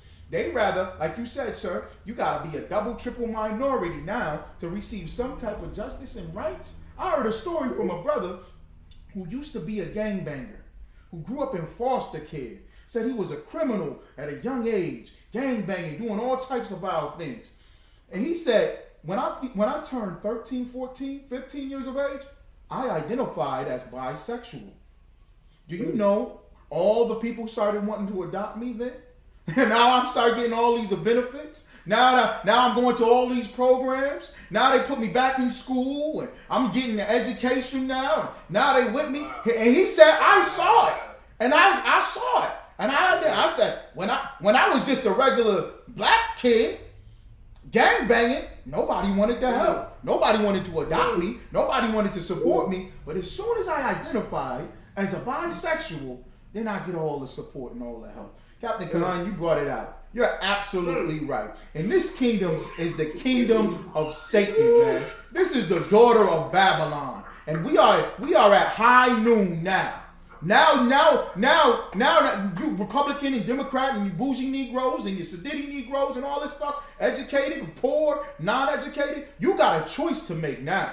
Ain't no sitting on the fence. Ain't no just going along to get along. Ain't none of that now. You better pick a side, man. It's either you going to burn with Babylon or you going to join with the Most High, and that's the ISUPK. Ain't no other choice. Ain't no other choice. Damn right. And if I may, look, it's like Zephaniah 2 and 1. You know, gather yourselves together, O nation that desire. Right. Because now it's like we finding out that we are the nation that desire. Right. And it's coming together in ISUPK and Commander Journey Hunter because we are separating from everybody. You know what I'm saying? You can't be a part of anybody else. That's right. You gotta be with your people. Because if you're not with the Most High in the ISUPK, you are against the Most High. That's Damn right. right. You are against the Most High. Because like I said, as a people, we don't know who we are. So now it's like, the whole Israelite movement been going on for some years now. Now, like people like that, and the Lord said He's going to pour His Spirit out. So what's happening is people catching on, they looking at it like, damn, you know, them niggas ain't not crazy. That's right. They not making some sense now. Wait a minute now. They didn't look, everything we've been touching on for all these years, now all these prophecies are being fulfilled. Right. Now they're saying, oh, wait a minute now. Hey, I heard this before. Then now it's hitting them that, hey, I heard that from them crazy Negroes on the corner. They ain't saying right. You know, they are telling the truth. They do know what they're talking about. You know what I'm saying? So it's a beautiful thing right now, being in the truth right now. That's Then, right. I know you can command you, and it's a beautiful thing because right now we seeing all the prophecies being fulfilled. All the things that it's things again. We talk together like before camp. We come before camp. We be talking just brothers be talking like this and that, stuff like that. It's like I'm seeing things like that being fulfilled right now. You know, and it's like it's amazing. It's like man, it's like boy, and you see the sins and the wickedness of Christianity. They got our people blind that we can't even see that simple stuff. Like, you know, I'm just watching the show last night, you know, on Cross the Line Radio, I'm watching that, and I'm just like, if the scriptures are saying, Christ is saying about his Father, it's telling you that Christ and the Most High are not one. On that the same entity. So how can you say that Christ is God? You know what I'm saying? You know what I'm saying? So like now it's like everybody it's a beautiful thing to see. People are getting unplugged. Damn right. People are getting unplugged. You know what I'm saying? They're getting unplugged.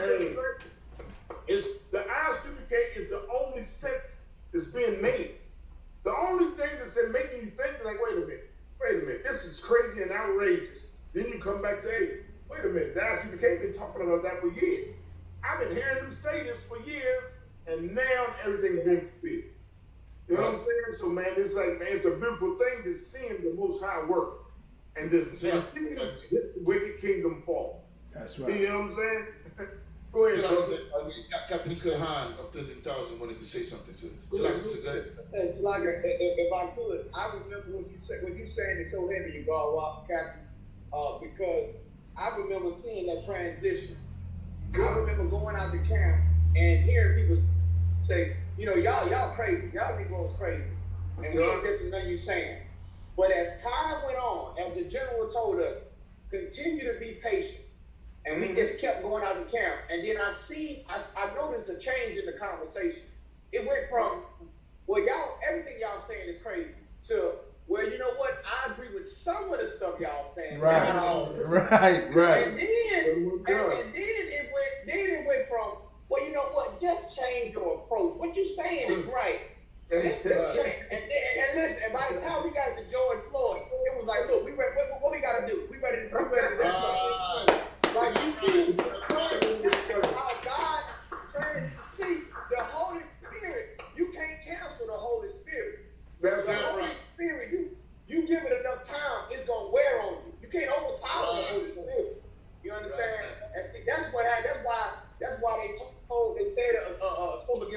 disciples, they said, if we leave these men alone, all men will believe on them. That's right. That's what they said. They said all men will believe. If we let these men alone, go ahead, bro. Babu Kushan, not cut you off. Number one, get that script for Captain Khan, Babu Kushan, real quick. Khan. If we listen to right. Like that's why what one of the brothers said about choosing, man. We coming into a crossroads, and as far as our culture, you understand? We make no mistake about it. This is spiritual warfare, and that goes into the cultural war we dealing with. There's a war that we didn't start, I might add, but it's a war nonetheless. That we must defend our culture, and our culture is tied to the law, statutes, and commandments. That's right. Like cancel culture been in effect. These nations have been trying to cancel our culture, which is our birthright, for years. But now they're doing it through other fabricated minority groups. You understand? Other different type of vain philosophies and doctrines. They're hiding behind. The greater the evil, the greater the deception. And that's why this radio show, Unplugged from the Matrix, is what you need. You need it in your life. If you out there in cyberspace listening, man, shout out to all the memers and streamers out there that support the UPK. We love you. You know we riding with you. You understand? Go ahead, my brother. You pick the scripture. The book of John, chapter 11 and verse 48. If we let him thus alone, all men will believe on him. You understand? That's what they understand. See, Christ has. You look at social media right now. People talk about, well, I got a lot of followers, but Christ had followers too. Christ had followers, and then he had followers. If you know what I mean. Right. The Pharisees and Sadducees were subscribed to Christ's channel. They was watching everything he could do, and they were the algorithm of his time to try to censor him. They didn't listen to learn; they listened to censor him. That's right. You understand? Which is why he spoke in parables. You understand? So we in this matrix, and we have to navigate through these different algorithms. But the truth is like a two-edged sword. It cut going in and it cut going out, man. You understand? So praise be to the Most High in Christ, and shout out to Commander General Yana, who's at the helm of this nation who follows Christ. You understand? This is why these radio shows are very important, man. Big up to you, brother, for having this show. Go ahead, Salaki. That's heavy. And Salakia Cap, just real quick, the sisters is listening now too.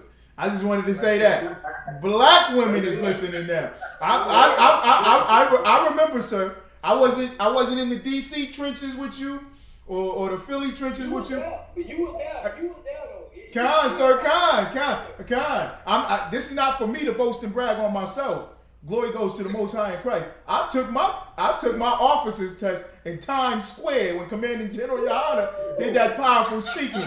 I had to hold post, sit down and take my test, hold post again, sit back down, take the rest of the test. And so I know what you're talking about. When everybody said this thing was crazy and that's what brought me to the truth. I said, them some crazy niggas. I gotta give them the Bible. I gotta give them the Lord. I gotta give them Jesus. What is these crazy niggas? And I'm sitting here watching like a follower, like you said, a follower sitting here to see what I can get what angle I can get to take at these black Hebrew Israelites. I'm looking at the fake camps, this camp, that camp. I got to the ISUPK. I said, whoo, that General Mayak made the Jewish boy cry? Oh my goodness, what is this? General Muhammad made the little girl say, oh yeah, but what are you gonna do? And he broke it down. Y'all know what I'm talking about. When General Muhammad got out there and I'm watching these videos and I'm studying and then when I get into it and then I see it, like you said, slowly and progress. Last week I was in Harlem, speaking in Harlem, Most High in Christ, under Captain Tazariak down there in Harlem, and I'm speaking in Harlem, and the sisters, black women, are stopping on a Saturday afternoon in Harlem, New York City. Now, you gonna get a black woman to stop from shopping to hear, and it's the word of the Most High? That's going to show and prove that this word goes out and it does not go out void. Now everybody is getting it, and it's lit. We are the walking miracles. Absolutely. If I could say one more thing, adding on what you said about these sisters, man.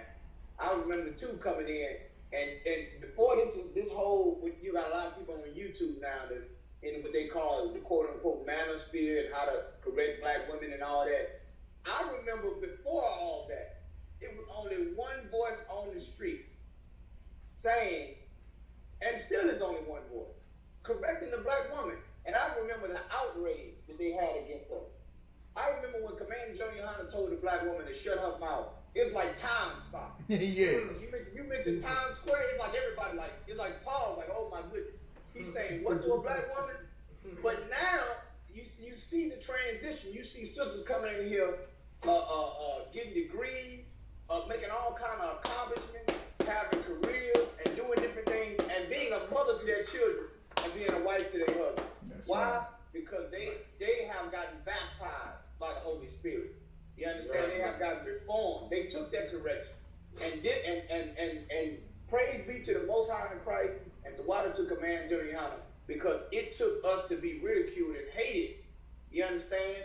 It's a lot worse. It was a lot worse then. I mean, we still get it now, but now the tide is changing now. You understand? The conversations and the narrative now is kind of changing, and which is why we have to continue to be defenders of the faith, man. Continue. Do not drop your sword, brothers and sisters. You understand? We right at the door of this thing, man. There's a power struggle in this earth right now. You understand? And we are at the tip of the spear. It's a lot. That's right. God, what's the Christ? Damn right. Damn right. What's the Christ? Ooh-wee. So, like, y'all ready for the next one, sir? Come on, let's do it. Come on. So, like it. So, with that being said, we're gonna go to this next article. So, like, scroll up here. Here we go. You know what I'm saying? What the Adewanyim said, you know what I'm saying, about this last story out of the, you know what I'm saying, Syracuse, upstate New York area. Very heavy. Shows you that America has not changed. You know what I'm saying? Concepts of a manifest destiny, you know what I'm saying, and trying to civilize the savage has been pervasive in this land from its inception. It's never going to change. It's never. And so, if I may, please. Just to the topic of the podcast, if we don't know who our enemies are, we're gonna assimilate. We're gonna love, hugs and kisses, right. You know? And these are the different types of things that's gonna happen to us. I don't see that happening to any one of our brothers and sisters and babies inside of the UPK. That's right. We had a glorious Passover in Houston, Texas. Woo. We have another glorious one coming up. You know what I mean? We had tons of cookouts. I ain't seen none of that happening. You know why? Because the Lord is with us, according to Captain Khan. You know what I'm saying? And all your brothers who brought out the absolute dynamic truth according to the scriptures, man. So damn right. Most High in Christ. So, Salaki, if I may, Adewanyim, we have another story. Now, this is a story coming up out of D.C. You know what I'm saying? The District of Columbia, as the Adewanyim just said, D.C., you know what I'm saying, is very central to the history of the ISUPK. You know what I'm saying? They have a very important place to our history. So we're going to talk about this one. This one is real heavy, Adewanyim. I know y'all going to really go crazy on this one. It says D.C. Assistant Police Chief says she was told to have an abortion or be fired. Good night. Wow. It says the Assistant Police Chief of Washington, D.C. Of course, this is from NBC News. It says the Assistant Police Chief of Washington, D.C., one of 10 black women who filed a class action lawsuit last month against the city alleging widespread discrimination, said this week, Salakia, that as a cadet, she was told she had to get an abortion to keep her job. This is a quote, "My choice to have a baby was personal, and it should have been mine alone and not for an employer ultimatum," Chanel Dickerson said Tuesday at a community meeting. "I was told I had to have an abortion. MPD cadet program." She said she was 18 at the time. Dang. You want to get the sister's picture up there? I don't want to forget. Yeah, I'm working on it right now. So like, I don't want him. If you want to chime in, you know what I'm saying, and I'm trying to get the picture up. If I may, you know, it's crazy because it's like coming out, coming out of high school, a whole lot of brothers start going to the police department, becoming police officers. You know, a lot of brothers. You know, so like as the years went on, you'll see a brother in uniform, and then it's like, you know, maybe you'll see him doing something like driving a bus. You know, and then you say, man, you know. So I had this brother I was working out with this brother because I was doing like personal training. So I was training this brother. So but he asked us, and I asked him, I said, I remember you used to be a policeman, and he was just saying that. I had to get out of it though. I had to get out of it because it was just, you know, it's so corrupt. It's so corrupt. He said, so corrupt. He said, it's corrupt. He said, and then once you get somewhere, you will notice that you just locking up your own people. Wow. You know, you locking up your own people. He said, like, you know, so it's like you can't win. You can't win, you know, being a police officer. You know what I'm saying? In DC, because like it said, it's like, who are the criminals in DC? You know what I'm saying? Who are they? They're blacks and Hispanics. You know what I'm saying? You're gonna be arresting your own people. And when you try to climb like this sister right here, you try to go on top, they're gonna find a way to stop you. They're gonna find a way to stop you. And then like this is like, I can see there are so many sisters trying to be decent cops, and they run into what this sister ran into. And look, this sister right here, she's not the only one. Trust me. Right. She's not the only one. Come on. It said there's 10 of them. There's 10 different black women who are involved. Goodness. You know, see, and this type of thing going on. You know what I'm saying? Man, you know, you're a slave anyway. That's what it is. You're a slave. You're just the help. Man, go ahead, brother. I'm looking at the article now. So does it say that she had the child? It doesn't say, sir. It says it's unclear what happened afterward. Oh, okay. So we're not sure whether or not she actually had the child or not. Hey, Select, if I may. Yeah. Yeah, I know about this story. This sister didn't have the child. She committed abortion, and regrets the fact that she committed an abortion, and now she can't have children. You know what I'm saying? Oh, wow. So the thing is, the oppressor knows how to seduce and destroy all women. You know what I mean? And all people generally. You know what I mean? So she, because of her career, she wanted to pursue career in law enforcement and stuff like that. So she had a choice, a decision to make. Is either you keep that child and then re-enroll into the academy, and they might not accept you, or you stay and you get rid of the child and become a police. You know what I'm saying? That's the route she took. And thank to the Christian church for that, Salakia. Wow. It's because of the Christian church. Because of Christianity. It's because of, you know what I mean, Bubblehead, Al Sharpton, and Jesse. You understand what I'm saying? God. Yeah, I'm right, brother. It's because of them that our sister had to commit an abortion, and right now, whatever age she is, she dreads it. She dreads that she made that decision, and she now cannot have kids. You understand what I'm saying? So it's out there now in the media. But guess what? Guess what? The Christian pastor will tell you, you know what I mean? But thou art loose. It's your body. You can do whatever you want. You know what I mean? God damn the Christian church. Whoa! That's right. If I may, sir, what you're saying is heavy, Adawan, because again, showing as the Adawanian, all the, you know what I'm saying, captains, you know what I'm saying, and you as well, officer of 1,000 as all of y'all have been saying throughout this show is the importance. This is not a joke. This is not a test. You understand? The ISUPK is absolutely essential to the survival of blacks, Hispanics, and Native Indians. Period. Point blank. It's not even close. If this sister had been in our school, if she had been in the ISUPK and commanded General Yohana, you know what? She would have gotten counsel. She would have gotten counsel. And counsel would have told her, sis, to hell with that goddamn job. To hell with that police academy. To hell with being a cadet. You know what I'm saying? You do not kill that child. You do not murder that child. We'll make sure that you're all right. We'll make sure that you're tawab. You'll be fine. Your bills will be paid. Everything will be taken care of if it needs to be taken care of. But under no circumstance do you sin against the Most High. You understand? And this is why more and more as we're going forward, like the Adawanian has said, the ISUPK is going to be needed. And people are going to see it, man. They're going to stop calling 911. They're going to stop calling 911. And they're going to be calling the ISUPK, man. Salaki. God. Salaki, Adawanian.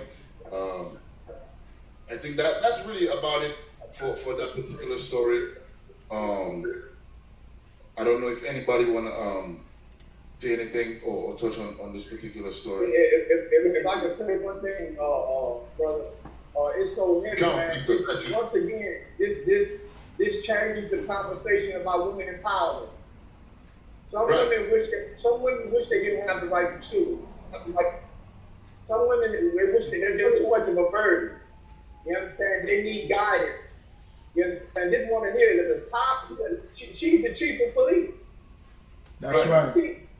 You understand? She's able, with the decisions she makes, governs the city. And how the city is policed. But she can't govern her own body. Woo! Do you understand the microcosm of this spiritual warfare we fight? That's right. You understand? We need, this is why you need a hierarchy. People always say all the time, I don't want to answer to anyone. I can do what I want to do. You need a hierarchy. You need someone that's accountable for you. And this is why, I heard this sister didn't even tell her husband about this. She held it back for years. Wow. So she was in a more committed relationship with her career than her own husband. Wow. Good. And being that we coming up on Halloween, this just goes to show you how quick an American dream can turn into a nightmare. Damn right, sir. Damn. Like, this just goes to show you. You want to argue with us? Well, here's the proof. We don't work for the Associated Press. We didn't make these stories up. But they're in front of us. So now, once again, this changes the diatribe that we have now about women empowerment. Because this woman was stripped of her motherhood. They gave her a career. Satan gave her a career. But in exchange, she took her motherhood. That's it. So why don't you turn to God? God, you never gonna outdo the Most High. You understand? His majesty, his orders always stand. His judgment always stands in the end. You understand? Let this story be an example for many other sisters. Because your first career is being a mother. That's right. Your first career is to your nation. That's your first career. You understand? See, we here to reprioritize your whole spectrum of how you look at things. This is why this show is called Unplugged from the Matrix. We're here to unplug you once again. You need to be detached from these people. You understand? Because there is a virus that's in this system that has contaminated us. You understand? We need a new program, and the Lord is here to upload it. Salaki. Hey, Salaki. That was heavy. Very Tamawan. If I may, I don't want Salakia. I hate have to do this because this is just so suave and so excellent. But unfortunately, I gotta head out, Adawan. You know what I'm saying? Like I was telling you before, I gotta head out. But man, it's been just an excellent experience being on here with all y'all Adawanian. I'm just y'all my idols, not like idols like a Dollar Tree Salakia. Like, you know what I'm saying? Y'all the men that I look up to in this truth. You know what I'm saying? And every day I aspire, you know what I'm saying, to even accomplish half the things that y'all Adawanian, y'all brothers have done. You know what I'm You're saying? gonna be So greater, Water, brother. You're greater. For allowing me to just, you know what I'm saying, to be on here with y'all, you know what I'm saying, and do this, man, under Commander General Hunter, the ISU. Water to you, brother. That's right. Water to you, brother. You an inspiration to other brothers. You understand? And I could, brothers like you encourage me to go even harder. A lot. The water. Hey, man, y'all out of wine, y'all rock it out, man. I know y'all got it all hemmed up. Y'all gonna do y'all thing. Hey, the water to every single one of y'all. The water out of wine to Officer Ayaza, man, for creating this channel. You know what I'm saying? Allowing me to be the brother that holds it down with you every week. You know what I'm saying? I remember when Captain Naya Thought gave us the word that we gotta do this thing and be consistent, and you've done all of that out of one. So the water to you, sir. You know what I'm saying? So shalom, Shalom, Yahweh Shabbat. Hey, Salaki, it's enough there. I'm have to cut out too because I gotta go to therapy. You know. Okay, cut out. I gotta cut out too. Hey, Salaki, before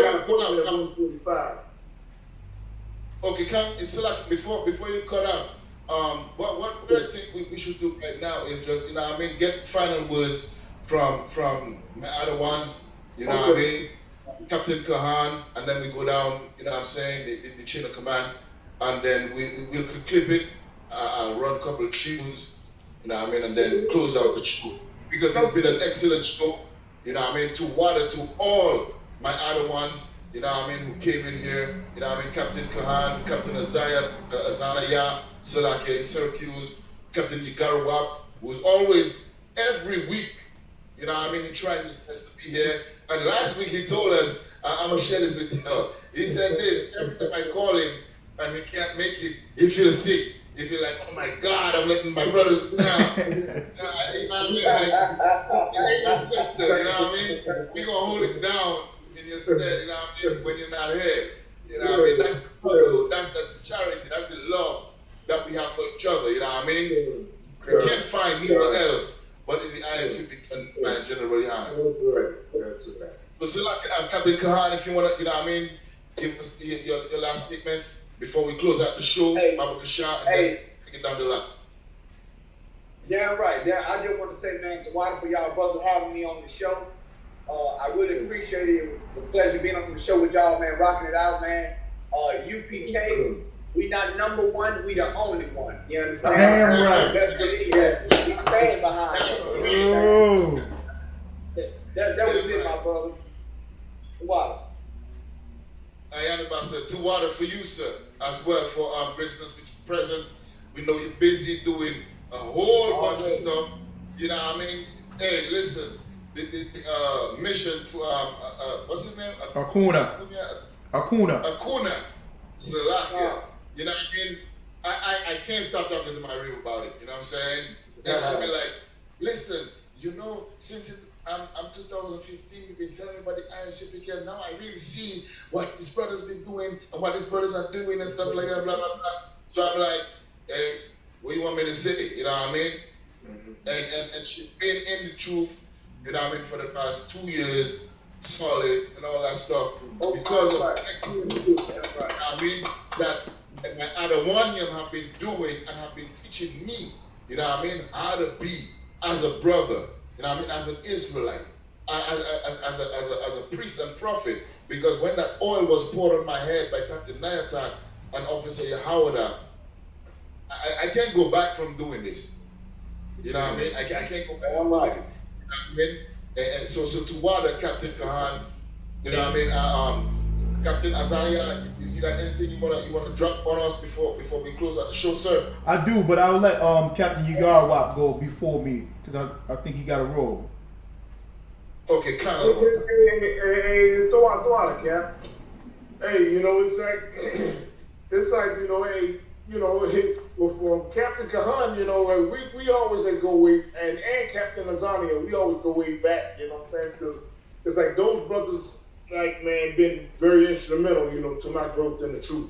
You know, just watching them, you know what I'm saying? It's like, man, you know, every time, you know, we're brothers, like, the DC camp was like, you know, like, there was really so many brothers in there, we've been in, like, experienced brothers, so I just had to watch brothers when I came in. When I was a trooper, I just had to watch brothers like Captain Kahan, you know, and the brothers like Captain Mashab, Captain Nighthawk, and all them brothers, you know what I'm saying? But it's like it's an honor to be chosen to be up in here, you know, and just see it. And then they bring out the stories, the stuff, you know, and the knowledge that the Most High gives to this school, you know, to like, this is the truth. This is the home of the truth. You know what I'm saying? So water to everybody, man. You know, everybody tuning in there. Water to y'all brothers, man. You know, and it's good seeing my brothers, Captain Kahan and Captain Azania. You know what I'm saying? And it's something. One thing I got to say about Captain Azania. Captain Azania gave me this vest years ago, and I thought he just wanted me to design it for him, and he said no, I gave that to you. You know.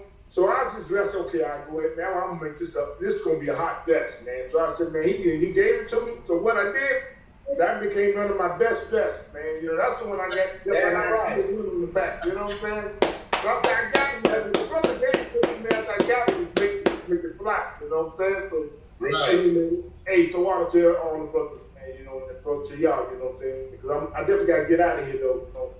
And you know, man, I'm gonna be up in here, and I'll see y'all next week. You know. Hey, shalom, Shalom, y'all about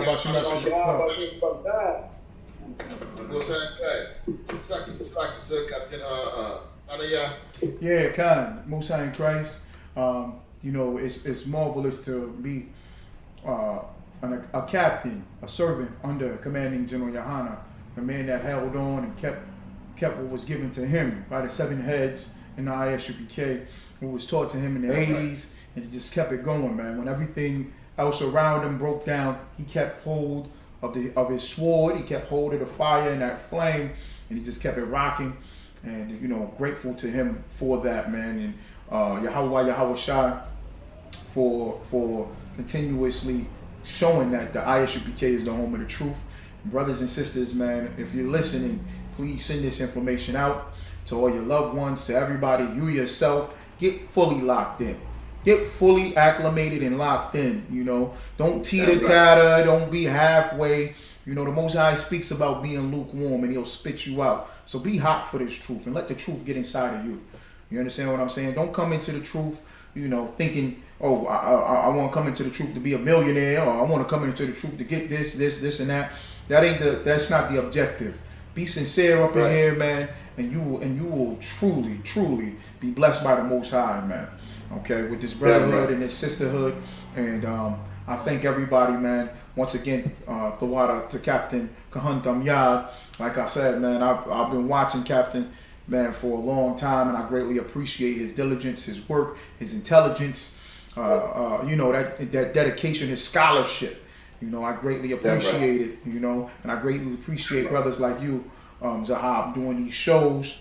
You know, locking in and sharing it, and your graphics, your sound effects, everything shows that we are taking whatever the Most High gives us and we presenting it back to Him, and we're multiplying it. The ISUPK is about multiplying it, not hiding what the Lord gives to us, but taking it and multiplying it. So make sure y'all stay locked in, and I greatly appreciate everybody, the water, for having me on the show today. This is Captain Azania, Captain of 10,000. Shalom, everybody. Shalom. Y'all watching my Shabbat. Damn right, sir. To water, sir. Hey, I'm about to clip it. I'm gonna play some songs. Captain Kahan, I mean, you have the last word, you know what I mean? Hey, bro, like I said, once again, I just want to thank you, brother, for having me on, and the rest of the captains. It was always a pleasure. Man, you're doing a great work out there, man. This show, I'm sure, it's reaching a lot of brothers and sisters, man. You're unplugging a lot of brothers and sisters out here, man. So let's keep marching on to glory. You understand? Marching on to victory, because we only got bigger and better things coming. You understand? So this is where we sign up. This is how we repair our nation, man. So big shout out to you, brother. Hell of a broadcast. Count out the one concept. To honor for your presence. To honor for all the knowledge and everything you have given to us today. You know what I mean? As always, you know what I mean? As Captain Azania said, man, and Captain Nigarwab, I look up to my other ones, you know what I'm saying? And sometimes when my spirit get down, I'll be at the slave and I just pull up a video, you know what I mean, put my AirPods on, and I'll be smiling and cheesing all over the place. Yeah. And people wonder